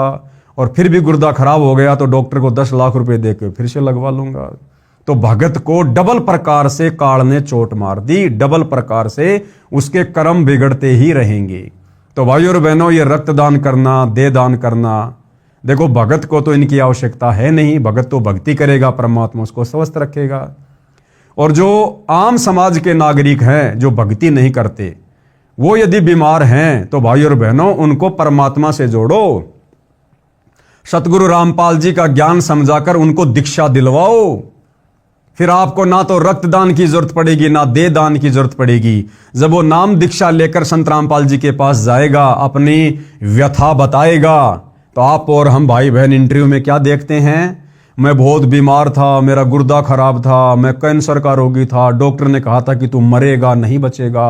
जैसे ही मैंने संत रामपाल जी से नाम लिया, उनके पास गया, गुरुदेव ने आशीर्वाद दिया, उसी समय मैं स्वस्थ हो गया। तो क्यों ना हम ये तरीका अपनाएं? ना अपनी दुर्गति करवाने की जरूरत पड़ेगी, ना गुरु का वचन तोड़ने की जरूरत पड़ेगी। तो भाई और बहनों, हमने अपने गुरुदेव के दिखाए रास्ते अनुसार चलना है। इन राष्ट्रीय समाज सेवा समिति सतगुरु रामपाल जी के मंदबुद्धि परिवार के दिखाए रास्ते पर नहीं चलना है। तो भक्ति मार्ग में दे दान करना, रक्तदान करना, यह किसी भी प्रकार से उचित नहीं है। समिति का सदस्य बनने के लिए शर्तें। अब राष्ट्रीय समाज सेवा समिति वाले क्या कह रहे हैं कि यदि आपने इस समिति का सदस्य बनना है तो हमारे कुछ नियम हैं, कुछ शर्तें हैं। अब भाई और बहनों, अभी तक की वीडियो में आपको समझ में आ गया होगा कि हम तो भाई सौपन में भी ऐसी समिति का सदस्य नहीं बनने वाले हैं। बाकी जो बनना चाहे तो उन लोगों के लिए क्या क्या नियम है सुन लीजिएगा। राष्ट्रीय समाज सेवा समिति का सदस्य बनने के लिए निम्न शर्तें हैं। सबसे पहली क्या शर्त है? आध्यात्मिक ज्ञान को समझने के लिए संत रामपाल जी महाराज के सत्संग साधना टीवी पर शाम 7:45 पर सुने तथा पुस्तक ज्ञान गंगा पढ़ें। पुस्तक निःशुल्क मंगवाने के लिए संपर्क सूत्रों इतने नंबरों पर अपना पूरा पता SMS करें। यदि आपको ज्ञान अच्छा लगे तो आप संत रामपाल जी महाराज से दीक्षा प्राप्त करें। अर्थात यदि ज्ञान अच्छा ना लगे और आप यदि संत रामपाल जी के भगत नहीं बनते हैं तो भी इन लोगों के अनुसार आप राष्ट्रीय समाज सेवा समिति के सदस्य बन सकते हैं, जो कि गुरुदेव के नियमों के विपरीत है। नंबर 2, शतनाम प्राप्त दीक्षित व्यक्ति ही सदस्य बन सकेगा। क्या कह रहे हैं कि सत्य नाम प्राप्त दीक्षित व्यक्ति ही सदस्य बन सकता है। और भाइयों और बहनों, इस समिति का जो पॉइंट नंबर 8 है, उस पॉइंट नंबर 8 में इन्होंने क्या लिखा हुआ है? यहां तो क्या कह रहे हैं कि जो व्यक्ति संत रामपाल जी से उपदेश लेकर और शतनाम प्राप्त कर लेगा, वो व्यक्ति राष्ट्रीय समाज सेवा समिति का मेंबर बनेगा, सदस्य बनेगा। और पॉइंट नंबर 8 में क्या लिखा इन्होंने कि कोई भी व्यक्ति जिसने नाम दीक्षा नहीं ले रखी है वो भी सदस्य बन सकता है। ये नियम नंबर 8 है। राष्ट्रीय समाज सेवा समिति का पदाधिकारी केवल शतनाम प्राप्त भगत ही बन सकता है। सदस्य बिना नाम लिए हुए भी बन सकता है, जो समिति के नियमों को पूर्ण तौर से पालन करेगा। अर्थात इन राष्ट्रीय समाज सेवा समिति वालों ने काल प्रेरणा से इस राष्ट्रीय समाज सेवा समिति के अंदर जिसने बरवाला कांड में मुख्य भूमिका निभाई है, इस समिति में भाइयों और बहनों संत रामपाल जी के परिवार वालों ने बाहर के लोगों की भी एंट्री करवाई। यानी जो लोग भगत नहीं थे उन लोगों को भी राष्ट्रीय समाज सेवा समिति से जोड़ा गया। करनी तज कथनी कथय अज्ञानी दिन रात, कुत्ते ज्यों भौंकत फिरे सुनी सुनाई बात। समिति के सदस्य के लिए सर्वप्रथम दीक्षित होना अनिवार्य है तथा निम्न मर्यादाओं का पालन करना अनिवार्य होगा। यदि निम्न मर्यादाओं का पालन नहीं कर पाएगा तो उसकी सदस्यता भंग कर दी जाएगी। समिति का सदस्य बनने वाले भगत के लिए मर्यादा, क्या क्या मर्यादा भाई ध्यान से सुन लेना। जीव हमारी जाति है, मानव धर्म हमारा, हिंदू मुस्लिम सिख ईसाई धर्म नहीं कोई न्यारा। अब बताओ भाइयों और बहनों, अरे हम संत रामपाल जी भगवान के शिष्य बने या राष्ट्रीय समाज सेवा समिति के सदस्य बने? अरे वर्तमान में 90% भगत समाज के लिए संत रामपाल जी का भगत बनकर उनकी नियम और मर्यादा निभाना तो कठिन हो रहा है, ऊपर से राष्ट्रीय समाज सेवा समिति वालों का सदस्य बनकर इनकी भी मर्यादा निभाओ। तो भाइयों और बहनों, मेरे हिसाब से तो ये बिल्कुल भी जायज नहीं है। प्रिय भक्तजनों, आज से लगभग 5000 वर्ष पहले कोई भी धर्म या अन्य संप्रदाय नहीं था। ना हिंदू, ना मुस्लिम, ना सिख और ना ईसाई थे, केवल मानव धर्म था। लेकिन जैसे जैसे कलयुग का प्रभाव बढ़ता गया वैसे वैसे हमारे में मतभेद होता चला गया। कारण सिर्फ यही रहा कि वर्तमान धार्मिक कुल गुरुओं द्वारा शास्त्रों में लिखी हुई सच्चाई को दबा दिया गया। कारण चाहे स्वार्थ हो या ऊपरी दिखावा, जिसके परिणाम स्वरूप आज एक मानव धर्म के 4 धर्म और अन्य संप्रदाय बन चुके हैं, जिसके कारण आपस में मतभेद होना स्वाभाविक ही है। सभी का प्रभु भगवान राम, अल्लाह, रब, गॉड, खुदा, परमेश्वर एक ही है। ये भाषा भिन्न पर्यायवाची शब्द हैं। सभी मानते हैं कि सबका मालिक एक है, लेकिन फिर भी ये अलग अलग धर्म संप्रदाय क्यों? समाधान तथा कारण जानने के लिए कृपया पढ़िए पुस्तक ज्ञान गंगा। ये बात बिल्कुल ठीक है कि सबका मालिक रब, खुदा, अल्लाह, गॉड, राम, परमेश्वर एक ही है, जिसका वास्तविक नाम कबीर है और वह अपने शतलोक शतधाम सचखंड में मानव सदृश्य स्वरूप में आकार में रहता है। लेकिन अब हिंदू तो कहते हैं कि हमारा राम बड़ा है, मुस्लिम कहते हैं कि हमारा अल्लाह बड़ा है, ईसाई कहते हैं कि हमारा ईसा मसीह बड़ा है और सिख कहते हैं कि हमारे गुरु नानक साहिब जी बड़े हैं। ऐसे कहते हैं जैसे 4 नादान बच्चे कहते हैं कि ये मेरा पापा, दूसरा कहेगा ये मेरा पापा है तेरा नहीं है, तीसरा कहेगा ये तो मेरा पिताजी है जो सबसे बड़ा है, और फिर चौथा कहेगा कि अरे नहीं नादानो, ये है मेरा डैडी है, तुम्हारा नहीं है, जबकि उन चारों का पिता वही एक ही है। इन्हीं नादान बच्चों की तरह आज हमारा मानव समाज लड़ रहा है। कोई कहे हमारा राम बड़ा है, कोई कहे खुदाई रे, कोई कहे ईसा मसीह बड़ा, ये बाटा रहे लगाई रे। जबकि हमारे सभी धार्मिक ग्रंथों व शास्त्रों में उस एक प्रभु मालिक रब खुदा अल्लाह राम साहिब गॉड परमेश्वर की प्रत्यक्ष नाम लिखकर महिमा गाई है कि वह एक मालिक प्रभु कबीर साहिब है जो शतलोक में मानव सदृश स्वरूप में आकार में रहता है। वेद, गीता, कुरान, बाइबल जो 3 पुस्तकों तौरात, जबूर तथा इंजिल का संग्रह है, और गुरु ग्रंथ साहिब, ये सब लगभग मिलते जुलते ही हैं। यजुर्वेद के अध्याय 5 के श्लोक नंबर 32 तथा अध्याय 29 मंत्र 25 में, सामवेद के संख्या नंबर 1422 में, अर्थर्वेद के कांड नंबर 4 के अनुवाक 1 के श्लोक नंबर 7 में, ऋग्वेद के मंडल नंबर 9 सूक्त 86 मंत्र 26-27, ऋग्वेद मंडल 9 सूक्त 82 मंत्र 1, 2, 3 में, तथा ऋग्वेद मंडल 9 सूक्त 96 मंत्र 17-18, ऋग्वेद मंडल 9 सूक्त 20 मंत्र 1 में, और अनेकों स्थानों पर कबीर यानी कबीर नाम लिखकर बताया है कि पूर्ण ब्रह्म कबीर कबीर देव है जो शतलोक में आकार में रहता है। गीता जी चारों वेदों का संक्षिप्त सार है। गीता जी भी उसी सतपुरुष पूर्ण ब्रह्म कबीर की तरफ संकेत करती है। गीता जी के अध्याय 15 के श्लोक नंबर 16-17, अध्याय 18 के श्लोक नंबर 46, 62 अध्याय 8 के श्लोक नंबर 8 से 10 तथा 22 में अध्याय 15 के श्लोक नंबर 4 में उसी पूर्ण परमात्मा की भक्ति करने का संकेत किया है।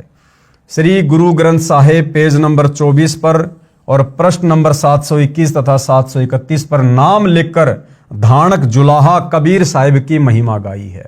इसी प्रकार कुरान और बाइबल एक ही शास्त्र समझो, दोनों लगभग एक ही संदेश देते हैं कि उस कबीर अल्लाह की महिमा बयान करो जिसकी शक्ति से ये सब सृष्टि चलायमान है। कुरान शरीफ में सूरत फुरकानी नंबर 25 की आयत नंबर 52 से 59 तक में कबीरन, खबीरा, कबीरू आदि शब्द लिखकर उसी एक कबीर अल्लाह की पाकी बयान की हुई है, यानी उनकी महिमा की हुई है कि ए पैगंबर अर्थात मोहम्मद उस कबीर अल्लाह की पाकी बयान करो, यानी उसकी महिमा करो जो 6 दिन में अपनी शक्ति से सृष्टि रचकर 7वें दिन तख्त पर जा बिराजा अर्थात सतलोक में जाकर विश्राम किया।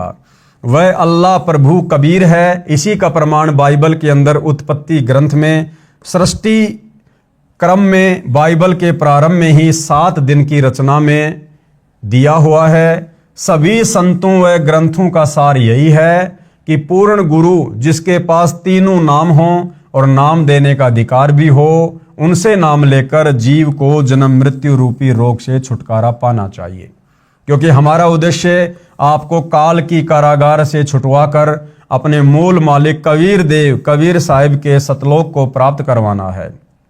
कबीर देव ने अपनी वाणी में कहा है कि एक जीव को काल साधना से हटाकर पूर्ण गुरु के पास लाकर शत उपदेश दिलाने का पुण्य इतना होता है जितना करोड़ गाय बकरे आदि प्राणियों को कसाई से छुटवाने का होता है। क्योंकि जो अबोध मानव शरीरधारी प्राणी गलत गुरुओं द्वारा बताई गई शास्त्र विरुद्ध साधना से काल के जाल में फंसा कर न जाने कितने दुखदायी 84 लाख योनियों के कष्ट को झेलता रहता है, जब यह जीवात्मा कबीर देव कबीर साहिब की शरण में पूरे गुरु के माध्यम से आ जाती है, नाम से जुड़ जाती है, तो फिर इसका जन्म तथा मृत्यु का कष्ट सदा के लिए समाप्त हो जाता है और सतलोक में वास्तविक परम शांति को प्राप्त करता है। जब तक संसार में रहेगा यहाँ भी कष्टों का निवारण होगा तथा सुखी जीवन जिएगा। भाइयों और बहनों, ये जो कुछ ज्ञान आधारित बातें हैं, जो प्रकरण है, ये सतगुरु रामपाल जी के द्वारा लिखी गई पुस्तकों से, उनके सत्संगों से इन राष्ट्रीय समाज सेवा समिति वालों ने ज्यों का त्यों लेकर यहाँ पर लिख दिया है। अब प्रश्न आता है कि आजकल गुरु ज्यादा से ज्यादा शिष्य बनाकर अपनी योग्यता का प्रमाण दिखाते हैं, अर्थात हर कोई 4 कथा सीख लेता है और कहता है कि मैं भी नाम देता हूं, और भोली आत्माओं को काल के जाल में डाल देता है। चूंकि शास्त्रों के विरुद्ध नाम उपदेश देने वाले और जपने वाले सभी निश्चित ही नरक के अधिकारी होंगे और उनको नरक में उल्टा लटकाया जाएगा। ये कथन शास्त्र, गीता, वेद व सर्व ग्रंथ ही बताते हैं। इसी कथन को सिद्ध करने के लिए एक संक्षिप्त कथा बताता हूं। एक समय की बात है कि सभी को पता चला कि राजा परीक्षित को 7वें दिन सर्प डसेगा और उसकी मृत्यु होगी। इस बात का पता लगने पर सभी ने सोचा कि 7 दिनों तक राजा परीक्षित को भागवत की कथा सुनाई जाए, ताकि इसका यहां से मोह हट जाए और प्रभु के चिंतन में लग जाए, क्योंकि मरते समय जिसकी जैसी भावना होती है वह उसी को प्राप्त होता है। सभी ने कहा कि अति उत्तम है, लेकिन अब कथा करे कौन? इस प्रश्न पर प्रश्नवाचक चिन्ह लग जाता है। इस समय वहां उपस्थित सभी महर्षियों ने, यहां तक कि श्रीमद् भागवत सुधा सागर के रचयिता महर्षि वेद व्यास जी ने भी अपने आप को कथा सुनाने के योग्य नहीं समझा, क्योंकि उनको पता था कि हमारे अंदर यह समर्थता नहीं है। इसलिए क्यों एक जीव के जीवन को नष्ट करके पाप के भागीदार बने। चूंकि 7वें दिन परिणाम आना था, इसलिए 7 दिन तक कथा सुनाने की किसी की हिम्मत नहीं पड़ी, चूंकि सभी को अपनी औकात का पता होता है। देखो भाइयों और बहनों, बरवाला कांड के बाद में सतगुरु रामपाल जी के परिवार ने, इसी राष्ट्रीय समाज सेवा समिति ने काल प्रेरणा से धार्मिक धंधे के लिए जगह जगह सतगुरु रामपाल जी की एक DVD को आधार बनाकर नाम दीक्षा केंद्र खोलने शुरू किए। और आज वर्तमान में लगभग 500 से 600 नाम दीक्षा केंद्र देश विदेश में हैं। तो उस समय इन सतलोक आश्रम वालों ने, क्योंकि ये लोग नाम दीक्षा दिलवाने के अधिकारी नहीं हैं, खुद तो नाम दीक्षा देने का कोई अधिकारी है ही नहीं संत रामपाल जी के अलावा। संत रामपाल जी की गैर हाजिरी में, उनके भक्ति विधान अनुसार कोई भी व्यक्ति वर्तमान में उस DVD को आधार बनाकर भी दीक्षा दिलवाने का अधिकारी नहीं है। लेकिन बरवाला कांड के बाद जगह जगह नाम दीक्षा केंद्र खोले जाने लगे और वहां पर भक्तों की ड्यूटी लगाई जाने लगी कि भगत जी इस नाम दीक्षा केंद्र पर आप दीक्षा दिलाओगे, आप दीक्षा दिलाओगे। लेकिन उस समय भाइयों और बहनों, किसी भी भगत ने काल प्रेरणा से विचार नहीं किया। उस काल प्रेरणा के अंतर्गत उस समय मैं पवन दास भी था। उस समय तक मुझे इस राष्ट्रीय समाज सेवा समिति के सतगुरु रामपाल जी के परिवार वालों के घटिया मनसूबों का ज्ञान नहीं था। और मेरे घर पर भी, जो मैं किराए में जयपुर में रहता था, इन राष्ट्रीय समाज सेवा समिति वालों ने कुछ दिनों के लिए नाम दीक्षा केंद्र खोला। मैं भी भक्तों को दीक्षा दिलाने लगा। लेकिन भाइयों और बहनों, मैं आज अपनी उस महागलती के लिए, महाभूल के लिए गुरुदेव से बारंबार क्षमा याचना करता रहता हूं। मुझे पश्चाताप है कि मैंने अनधिकारी होते हुए वो जिम्मेदारी उस समय गुरु की गैर हाजिरी में बिना गुरु से आदेश लिए क्यों अपने हाथों में ली। मैं कितना बड़ा पाप का भागी बना। तो आज वर्तमान में 500 से 600 नाम दीक्षा केंद्र देश विदेश में चल रहे हैं। और भाइयों और बहनों, उन नाम दीक्षा केंद्रों पर लगभग 2000 के आसपास सेवादार हैं जो लोगों को दीक्षा दिलवा रहे हैं। क्या ये लोग DVD से दीक्षा दिलवाने के लिए अधिकारी हैं? क्या इन तमाम लोगों ने हिसार जेल में जाकर सतगुरु रामपाल जी से स्वयं साक्षात प्रत्यक्ष में आज्ञा ली है? नहीं ली है। तो भाइयों और बहनों, जिस प्रकार से द्वापर युग में खुद श्री सुधा सागर लिखने वाले वेद व्यास जी ने भी कह दिया कि भैया मैं भी कथा करने के लिए अधिकारी नहीं हूं, लेकिन वर्तमान में ये सतलोक आश्रम से जुड़े भगत जो सतगुरु रामपाल जी की एक भी मर्यादा में नहीं है, जिन लोगों की तमाम मर्यादाएं 2014 बरवाला कांड के बाद इसी राष्ट्रीय समाज सेवा समिति की बातों को अधिक महत्व देने के चलते मर्यादाएं खंडित हो चुकी हैं, आज ये तमाम लोग DVD से नाम दीक्षा दिलवा रहे हैं, नाम दीक्षा के अंदर खोल कर बैठे हुए हैं, जबकि ये लोग बिल्कुल भी अधिकारी नहीं है। ये लोग उल्टा सतगुरु रामपाल जी के दोषी बन रहे हैं। लेकिन द्वापर युग में उन ऋषि महर्षियों ने समझदारी दिखाई, जो समझदारी वर्तमान में संत रामपाल जी के इन नाम दीक्षा केंद्रों पर बैठे भक्तों ने भी नहीं दिखाई। चूंकि सभी को अपनी औकात का पता होता है, स्वर्ग से सुखदेव जी को भागवत की कथा करने के लिए बुलाया गया और तब राजा परीक्षित का मोह यहां से हटा और स्वर्ग की प्राप्ति हुई। स्वर्ग में सुख भोगने के पश्चात वापस नरक में और फिर लक 84 में चक्कर काटेगा। ये यहाँ का हार्ड एंड फास्ट रूल है, अर्थात अटल नियम है। ये उपलब्धि भी 3 लोक के पूर्ण गुरु बिना प्राप्त नहीं हो सकती। यानी स्वर्ग लोक में स्थायी रूप से लंबे समय के लिए यदि निवास करना है तो भी आपको स्वर्ग लोक तक की साधना बताने वाला अधिकारी गुरु चाहिए। ठीक इसी प्रकार जब किसी स्थान पर प्रधानमंत्री आ रहा हो तो उनके आने से पहले 2-3 बहुत अच्छे वक्ता, गायक व तबले बेंजू बजाने वाले होते हैं जो बहुत सुरीली और आकर्षक आवाज से दर्शकों को प्रभावित करते हैं। लेकिन वे जो कह रहे हैं उनमें से एक बात भी करने में सक्षम नहीं है। लेकिन जब प्रधानमंत्री आता है तो वह कम से कम शब्दों में कहता है कि आगरा में इंटरनेशनल कॉलेज बनवा दो, चंडीगढ़ में इंटरनेशनल यूनिवर्सिटी बनवा दो, आदि आदि। सिर्फ इतना कहकर पीएम साहब चले जाते हैं। उनके कहने से अगले दिन ही वह कार्य प्रारंभ हो जाता है, क्योंकि उनके वचन में शक्ति है। और यदि यही बात आप और मेरे जैसा आम व्यक्ति कहे तो हमारी बड़ी मूर्खता होगी, क्योंकि हमारे वचन में इतनी शक्ति नहीं है, जबकि प्रधानमंत्री के लिए यह सब साधारण बात है। इन तथ्यों को प्रमाणित करने के लिए कुछ निम्नलिखित वाणियां अवश्य पढ़िए और गहन विचार करें तथा अतिशीघ्र गुरु मंत्र प्राप्त करें।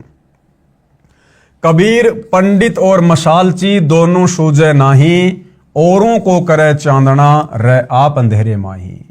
कबीर करनी तज कथनी कथे, अज्ञानी दिन रात कुकर ज्यों भोकत फिरे, सुनी सुनाई बात। गरीब बीजक की बाता कहें, बीजक नाही हाथ, पृथ्वी डुबोवन उतरे कह के मीठी बात। कबीर बीजक की बाता कहें, बीजक नाही पाश, औरों को प्रमोद ही आपन चले निराश। कबीर कथनी के सूर्य घने, कठे अतंबर ज्ञान, बाहर जवाब आवे नहीं लीद करे मैदान। ये सारी की सारी वाणियां भाई और बहनों इन राष्ट्रीय समाज सेवा समिति के वालों पर सटीक बैठती हैं। कथा करना व नाम उपदेश देना कोई बच्चों का खेल नहीं है। तो वर्तमान में भाई तुम लोग क्यों जगह जगह नाम दीक्षा केंद्र खोलकर लोगों को उपदेश दे रहे हो, लोगों को उपदेश दिलवा रहे हो? क्यों तुम लोगों ने सतगुरु रामपाल जी की डीवीडी को नाम उपदेश की प्रक्रिया को बच्चों का खेल बना के छोड़ दिया है, जो दूसरों को उपदेश दे रहे हो? कथा करना व नाम उपदेश देना कोई बच्चों का खेल नहीं है कि ली कांख में पोथी, चलो मैं भी कथा कर देता हूं, चलो मैं भी रामायण का पाठ कर देता हूं, गीता जी का पाठ कर देता हूं, ग्रंथ साहिब का पाठ कर देता हूं। अरे फिर तुम सतलोक आश्रम वाले वर्तमान में इन सतलोक आश्रमों में क्यों 3-3 दिन का पाठ कर रहे हो भाई? तुम भगत हो, भगवान थोड़ी हो। क्या तुम गरीबदास जी की वाणियों का पाठ करने के अधिकारी हो? सतगुरु रामपाल जी अपने सत्संग में कहते हैं, एक छोटा सा सत्संग सुनाता हूं। गुरुदेव भगवान कह रहे हैं कि आदरणीय गरीबदास जी की वाणियों को पढ़ने वाला महापुरुष भी गरीबदास जी के जितना ही पाक और पवित्र चाहिए। क्या तुम सतलोक आश्रम वालों में ये योग्यता है? क्या तुम सतलोक आश्रम वाले गरीबदास जी के समान पाक और पवित्र हो, जो लेके उस ग्रंथ साहिब को और 3-3 दिन का पाठ कर रहे हो? क्या कह रहे हैं सतगुरु रामपाल जी, एक बार ध्यान से सुन लीजिएगा। और गरीबदास जी की वाणी अवदास पढ़ा रहा है, क्योंकि इसको पढ़ने वाला भी उतना ही पवित्र चाहिए जितना महापुरुष हो, परमात्मा ने जिनको ज्ञान दिया था। तो जो इस दास के मुख से जो सुनोगे उसका असर न्यारा होगा। और यदि सत्संग में कोई और करेगा भगत तो उससे लाभ नहीं होगा वो, क्योंकि अधिकारी के बिना यह काम करे को नहीं। और तो भाई और बहनों, सतगुरु रामपाल जी के सत्संगों के अनुसार, उनके भक्ति विधान के अनुसार कोई भी भगत आदरणीय गरीबदास जी की अमृत वाणियों का पाठ करने का अधिकारी नहीं है। तो दुनिया को शिक्षा देने वाले राष्ट्रीय समाज सेवा समिति वालों, आप लोग अपने ऊपर भी इन बातों को लागू करो। अर्थात सत्संग कर देता हूं और नाम भी दे देता हूं, आदि आदि। पूर्ण संत को ही कथा करने व उपदेश देने का अधिकार होता है, और उस कथा का समापन भी वही कर सकता है। फिर इन सतलोक आश्रमों में इन कथाओं का समापन कौन कर रहा भाई? उस पाठ का समापन कौन कर रहा है? भगत ही पाठ शुरू कर रहे हैं, भगत ही पाठ का समापन कर रहे हैं। तो ये तो परमात्मा के विधान के विपरीत हो रहा है। चूंकि पूर्ण संत के शब्द में शक्ति होती है, जैसे सुखदेव के शब्द में थी, जैसे कोई सत्संग करे और मान लो उसमें आम की महिमा बताए कि आम बहुत मीठा होता है, फलों का राजा होता है, उसका रंग पीला होता है, और यदि कोई आकर कहे कि ला भाई आम दो, तो वह सत्संग करने वाला कहे कि मेरे पास तो आम नहीं है। फिर लेने वाला कहे कि कहाँ मिलेगा, उसको जवाब मिले कि पता नहीं, आम तो निराकार है, वह दिखाई थोड़े देता है। फिर लेने वाला कहेगा कि अरे नादान, जब तेरे पास आम है ही नहीं और नहीं तेरे को ये पता कि आम कहाँ से मिलेगा, साथ में कह रहा कि वह निराकार है, तो व्यर्थ में शोर मचाता क्यों फिर रहा है। कहने का अभिप्राय यह है कि तत्व ज्ञान रहित व बिना अधिकारी कथा करने वाले और उसके मुख से सुनने वाले सभी नरक के अधिकारी होते हैं। तो देख लो भाइयों और बहनों, ये राष्ट्रीय समाज सेवा समिति वाले वर्तमान में संत रामपाल जी के कार्यक्रम में जो दुनिया के मनोरंजन के लिए लड़कियां नचवा रहे हैं, गवैयों से गाने गवा रहे हैं, टोटल कार्य उनके मर्यादाओं के विपरीत कर रहे हैं। तो बताइए, इसी राष्ट्रीय समाज सेवा समिति के द्वारा जो जगह जगह नाम दीक्षा केंद्र खोले गए हैं या जगह जगह शतलोक आश्रम खोलकर जो पाठ प्रकाश किया जाता है, तो नादान भगत समाज को इन अनाधिकारियों को दिए गए दान का फल कैसे मिलेगा? नहीं मिलेगा। और इसी कारण से वर्तमान में संत रामपाल जी की संगत की दुर्गति हो रही है। यदि कोई व्यक्ति अपने आप ही गुरु बनकर शिष्य बना लेता है तो समझो अपने सिर पर भार चढ़ा लेता है, क्योंकि परमेश्वर का नियम है कि जब तक शिष्य पार नहीं होगा तब तक गुरु को बार बार जन्म लेते रहना पड़ता है। पूर्ण गुरु अधूरे शिष्यों से छुटकारा पाने के लिए ऐसी लीला किया करते हैं, और यही लीला 2014 बरवाला कांड के माध्यम से भाई और बहनों सतगुरु रामपाल जी ने की है। सन 1994 से उन्होंने नाम दीक्षा देनी शुरू की। 2014 तक देखा कि केवल भीड़ जमा हो रही है, ज्ञान को आधार कोई बना ही नहीं रहा। तो सतगुरु ने नकली शिष्यों का भार भी तो अपने सिर से उतारना था। तो इधर काल प्रेरणा से इन राष्ट्रीय समाज सेवा समिति वालों ने प्रपंच रचा, बरवाला कांड करवाया, और सतगुरु रामपाल जी ने इसी कांड के माध्यम से चुपचाप होकर अपने भक्तों की परीक्षा भी कर ली, और वर्तमान समय परीक्षा का ही चल रहा है। और हम देख रहे हैं भाई और बहनों, आए दिन ये जो राष्ट्रीय समाज सेवा समिति वाले संत रामपाल जी के बेटा बेटी भाई बंधु रिश्तेदार ये कोऑर्डिनेटर जिस प्रकार से ज्ञान विरुद्ध कुकृत्य कर रहे हैं, स्पष्ट हो रहा है कि धीरे धीरे संगत में छटनी हो रही है, जिससे अज्ञानी शिष्यों को गुरु के प्रति नफरत हो जाती है। जैसे कबीर साहिब जब काशी में प्रकट हुए थे, उस समय कबीर साहिब के 64 लाख शिष्य बन गए थे। उनकी परीक्षा लेने के लिए कबीर साहिब ने काशी शहर की एक मशहूर वेश्या को सत्संग ज्ञान समझाने के लिए उसके घर पर जाना शुरू कर दिया, जिसको देख व सुनकर चेलों के दिल में गुरु के प्रति घृणा पैदा हो गई और सभी का अपने गुरु के प्रति विश्वास टूट गया। केवल 2 को छोड़कर सभी शिष्य गुरुविहीन हो गए। सतगुरु गरीबदास जी महाराज की वाणी में प्रमाण है, गरीब चंडाली के चौक में सतगुरु बैठे जाए, 64 लाख गारत गए यानी फैल हो गए, 2 रहे सतगुरु पाए। भड़वा भड़वा सब कोई कहे, जानत नाही खोज, दास गरीब कबीर कर्म से बांटत सिर का बोझ। हम आपसे यही प्रार्थना करना चाहते हैं कि सोच विचार कर सौदा करो। राष्ट्रीय समाज सेवा समिति वाले कह रहे हैं भैया सोच समझ के सौदा करना, राष्ट्रीय समाज सेवा समिति का सदस्य सोच समझ के बनना। हम संत रामपाल जी के परिवार वालों के पीछे अंधे होकर सोच समझ के चलना। सोच समझ के आप लोगों ने अपने गुरु जी के ज्ञान को महत्व देना है या राष्ट्रीय समाज सेवा समिति की बातों को महत्व देना है। हम आपसे यही प्रार्थना करना चाहते हैं कि सोच विचार कर सौदा करो। सामवेद के श्लोक नंबर 822 में, श्रीमद् भगवद गीता अध्याय 17 श्लोक 23 तथा कुरान शरीफ सुरती सूरा 42 आयत 1 में ऐन सीन काफ लिखा मंत्र ऐसे ही है। ऐन मतलब ओम है, सीन मतलब तत् तथा काफ मतलब सार नाम की ओर संकेत है। इन ग्रंथों में बताया गया है कि जीव की मुक्ति 3 नामों से होगी। प्रथम ओम, दूसरा है तत् और तीसरा सार नाम जो सांकेतिक भाषा में सत कहा जाता है। ये गीता अध्याय 17 श्लोक 23 में भी प्रमाण है। ओम तत् सत मंत्र पूर्ण परमात्मा की भक्ति का है और श्री गुरु ग्रंथ साहिब में भी इसी का प्रमाण है। अग्नि पवन जमी ते पानी 3 नाम के दाशा, 3 नाम जपने का संकेत मिल रहा है। सतनाम शतनाम कोई जाप करने का नहीं है। यानी जो सिख भाई सतनाम वाहिगुरु का रट्टा लगाते रहते हैं, तो सतनाम शतनाम कोई जाप करने का नहीं है। ये तो उस नाम की तरफ संकेत कर रहा है जो एक सच्चा नाम है। इसी तरह ये सार नाम भी जाप करने का नहीं है। ये अन्य मंत्र हैं जो पूर्ण संत देता है, फिर उसका भी जाप करना है। अकेला ओम मंत्र किसी काम का नहीं है। ये तीनों नाम व नाम देने की आज्ञा मुझे मेरे गुरुदेव स्वामी राम देवानंद जी महाराज द्वारा बख्शीश है। क्या कह रहे हैं गुरुदेव? सतगुरु रामपाल जी जो स्वयं कबीर भगवान हैं और उन्होंने नाम दीक्षा आगे देने के लिए किसी से आज्ञा लेने की जरूरत नहीं है, फिर भी भक्ति विधान अनुसार गुरु परंपरा के अनुसार सतगुरु रामपाल जी कह रहे हैं कि ये तीनों नाम आगे दान करने का आदेश भी मुझे मेरे गुरुदेव ने दिया। और भाई और बहनों, वर्तमान में ये जो 500-600 नाम दीक्षा के अंदर खोलकर ये नादान भगत जो नाम दीक्षा दिलवा रहे हैं डीवीडी से, क्या इन नादान भक्तों ने अपने गुरुदेव से हिसार जेल में जाकर साक्षात आमने सामने खड़े होकर प्रार्थना करके आज्ञा ली कि गुरुदेव, ये राष्ट्रीय समाज सेवा समिति वाले जगह जगह नाम दीक्षा के अंदर खोलकर हम जैसे भक्तों को कह रहे हैं कि आप नाम दीक्षा दिलवाओ।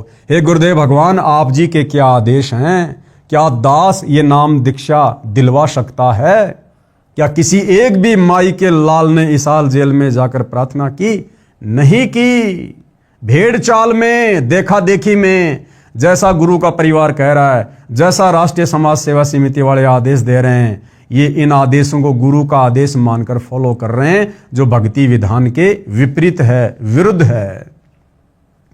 जो कबीर साहिब से पीढ़ी दर पीढ़ी चलती आ रही है, पहले आप सत्संग सुनो, सेवा करो, जिससे आपका भक्ति रूपी खेत सवर जाएगा। कबीर मानुष जन्म पाए कर नहीं रटे हरि नाम, जैसे कुआ जल बिना खुदवाया किस काम। कबीर एक हरि के नाम बिना ये राजा ऋषभ हो, और माटी ढोवे कुम्हार की घास न डाले को। इसके पश्चात अपने सवरे हुए खेत में बीज बोना होगा। यानी पहले अच्छे से संत रामपाल जी के सत्संग सुनो, 1 महीना, 2 महीना, 3 महीना, 6 महीना। जब आपको सत्संग अच्छे से समझ में आ जाए, तमाम प्रकार की नियम और मर्यादा निभाने में अपने आप को सक्षम समझ लो, उसके बाद आप नाम दीक्षा लो। जल्दबाजी में नाम दीक्षा लेना मूर्खता है। इसके पश्चात सवरे हुए खेत में बीज बोना होगा। यानी ज्ञान को अच्छे से समझकर फिर नाम दीक्षा रूपी बीज बोना चाहिए। शास्त्रों यानी कबीर साहिब की वाणी, वेद, गीता, पुराण, कुरान, धर्मदास साहिब आदि संतों की वाणी के अध्ययन से मुक्ति नहीं होगी। यानी केवल शास्त्रों को पढ़ने मात्र से, कबीर जी की वाणियां पढ़ने मात्र से मुक्ति नहीं होगी। इन सभी शास्त्रों का एक ही सार यानी निचोड़ है कि पूर्ण मुक्ति के लिए पूर्ण परमात्मा कबीर साहिब के प्रतिनिधि संत, जिनको उनके गुरु द्वारा नाम देने की आज्ञा भी हो, उनसे नाम उपदेश लेकर आत्म कल्याण करवाना चाहिए। यदि नाम नहीं लिया तो क्या होगा? नाम बिना सूना नगर, सूना नगर यानी ये शरीर सोना रहेगा। पड़या सकल में भोर, लूट ने लूटी बंदगी, हो गए हंसा भोर। अदली आरती अदल अजूनी, नाम बिना है काया सूनी। झूठी काया खाल लुहारा, इंगला पिंगला सुषमन द्वारा।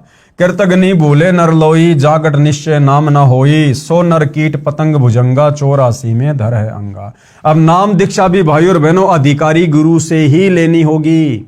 अनधिकारी से लेने से बात नहीं बनेगी।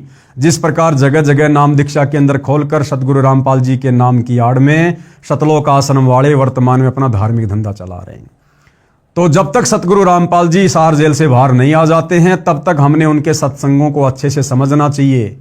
और सत्संगों को सुनना भी सतगुरु रामपाल जी ने बताया एक प्रकार से मंत्र जाप करने का ही फल मिलता है, यानी सुमरण के जितना ही फल मिलता है। यदि बीज नहीं बीजा तो आत्मा रूपी खेत की गुड़ाई अर्थात तैयारी करना व्यर्थ हुआ। कहने का अभिप्राय यह है कि इनसे आपको ज्ञान होगा जो कि आवश्यक है, परंतु पूर्ण गुरु द्वारा नाम उपदेश लेना अर्थात बीज बीजना भी अति आवश्यक है। नाम भी वही जपना होगा जो कि गुरु नानक साहिब ने जपा, गरीबदास साहिब ने जपा, धर्मदास साहिब आदि संतों ने जपा। इसके अतिरिक्त अन्य नामों से जीव की मुक्ति नहीं होगी। इसलिए आप सभी ने नाम उपदेश लेकर अपना भक्ति रूपी धन जोड़ना प्रारंभ करना चाहिए और अन्य सभी को भी बताना चाहिए। जितना जल्दी हो सके उतना जल्दी, चूंकि न जाने कब और किस समय इस शरीर का पूरा होने का समय आ जाए। गुरु नानक देव जी भी कहते हैं, ना जाने काल की कर डारे, किस विधि डल जा पासावे, जिना दे सिरते मौत खुड़क दी, उन्हानू केड़ा हंसावे। कबीर साहिब जी भी कहते हैं, कबीर श्वास श्वास में नाम जपो, व्यर्था श्वास मत खोए, न जाने इस श्वास का आवण हो के न होए। सतगुरु सोई जो सार नाम दरडावे, और गुरु कोई काम न आवे, सार नाम बिन पुरुष द्रोही।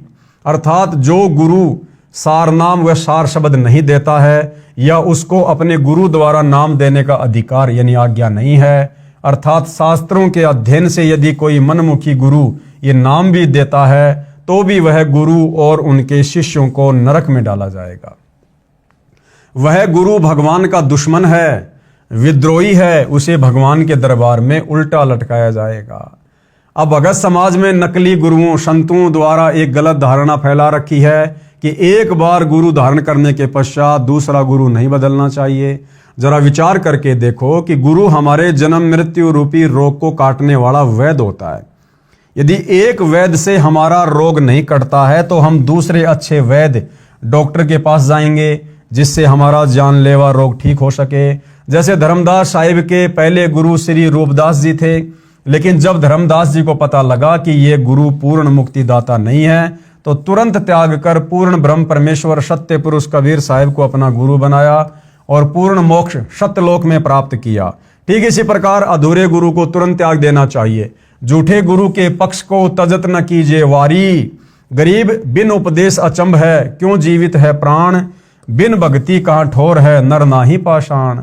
गरीब एक हरि के नाम बिना नारी कुतिया हो, गली गली भोकत फिरे टूक न डाले कोई। गरीब बीबी पड़दे रहे थी, ड्योडी लगती बार, गात उगाड़े फिरती है बन कुतिया बाजार। गरीब नक बेसर नक से बनी, पहरत हार हमेल, सुंदरी से सुनही यानी कुतिया बनी, सुन साहिब के खेल। कबीर हरि के नाम बिना राजा ऋषभ हो, माटी लदे कुम्हार के घास न डाले कोई। कबीर राम कृष्ण से कौन बड़ा, उन्हों भी गुरु कीन, तीन लोक के वे धनी, गुरु आगे अधीन।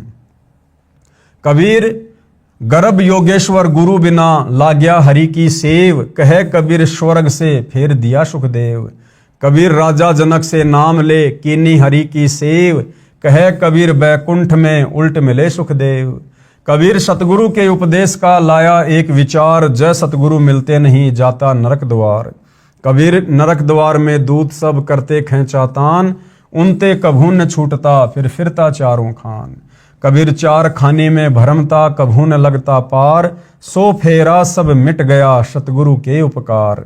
कबीर सात समुद्र की मसी करूं, लेखनी करूं बनराय, धरती का कागज करूं, गुरु गुण लिखा न जाए। कबीर गुरु बड़े गोविंद से मन में देख विचार, हरि सुमरे सो रह गए गुरु भजे हुए पार। कबीर गुरु गोविंद दोनों खड़े काके लागू पाए, बलिहारी गुरु आपने जिन गोविंद दिया मिलाए। कबीर हरि के रूठत्या गुरु की शरण में जाए, कबीर गुरु जय रूठ गया फिर हरि नहीं होत सहाय। अब आगे भाइयों और बहनों, नाम कौन से राम का जपना है? दशरथ पुत्र श्री रामचंद्र जी का राम राम राम राम ये नाम जपना है, या फिर राम राम सब जगत बखाने, आदि राम कोई बिरला जाने, जो सबसे पहले वाला राम है जिसने सृष्टि को रचा है, कबीर राम, क्या उनका नाम जपना है? उनका नाम जपना है तो उनका नाम कौन सा है? उस नाम का प्रमाण कहाँ है? वो नाम किन किन महापुरुषों ने आज से पहले जपा है? क्या उस नाम के जपने से किसी को मुक्ति भी प्राप्त हुई है? और वर्तमान में वो राम का नाम देने का अधिकारी गुरु कौन है? तो भाइयों और बहनों, इन तमाम प्रकार की बातों के ऊपर हम अगले वीडियो में चर्चा करेंगे। और इस पुस्तक के ऊपर, जिसका नाम है मानवता का गिरता हास तथा विकास, इसके ऊपर लगभग 5 से 7 वीडियो बनेंगे। आप और हमने भाइयों और बहनों इस पुस्तक को पढ़कर अध्यात्म में निष्कर्ष निकालना है, ताकि भाइयों और बहनों गुरु की गैर हाजिरी में, या जब कल को गुरुदेव भगवान सतलोक वापस चले जाएंगे, उस समय ये भगत समाज किसी के भी बहकाव में आकर धोखे में ना आ जाए और अपना जीवन बर्बाद ना कर ले। उसके लिए परमात्मा वर्तमान में आप और हमारे जैसे तुच्छ जीवों के माध्यम से इन पुस्तकों के ऊपर वीडियो बनवाकर सद्बुद्धि देकर निष्कर्ष निकलवा रहे हैं। तो वर्तमान में आप और हम भगत भाई बहनों ने भी हिसार जेल में बैठे हुए परम पूज्य गुरुदेव भगवान की गैर हाजिरी में हर प्रकार से सोच समझकर विचार करके आप और हमने भक्ति मार्ग पर फूक फूक के कदम आगे रखना है और अपने अन्य भगत भाई बहनों को भी ये जानकारी उपलब्ध हो, उसके लिए इन वीडियो को हमने ज़्यादा से ज़्यादा आगे भी फैलाना है। तो भाई और बहनों, आज के वीडियो में केवल इतना ही। फिर परमेश्वर दया करेंगे, सेवा में आप सबके समक्ष हाजिर होंगे, उपस्थित होंगे। तब तक गुरुदेव भगवान हम सबको आज्ञा दे, आशीर्वाद दे, हमारा मार्गदर्शन करे। बंदी छोड़ सतगुरु रामपाल जी परमेश्वर जी की जय हो।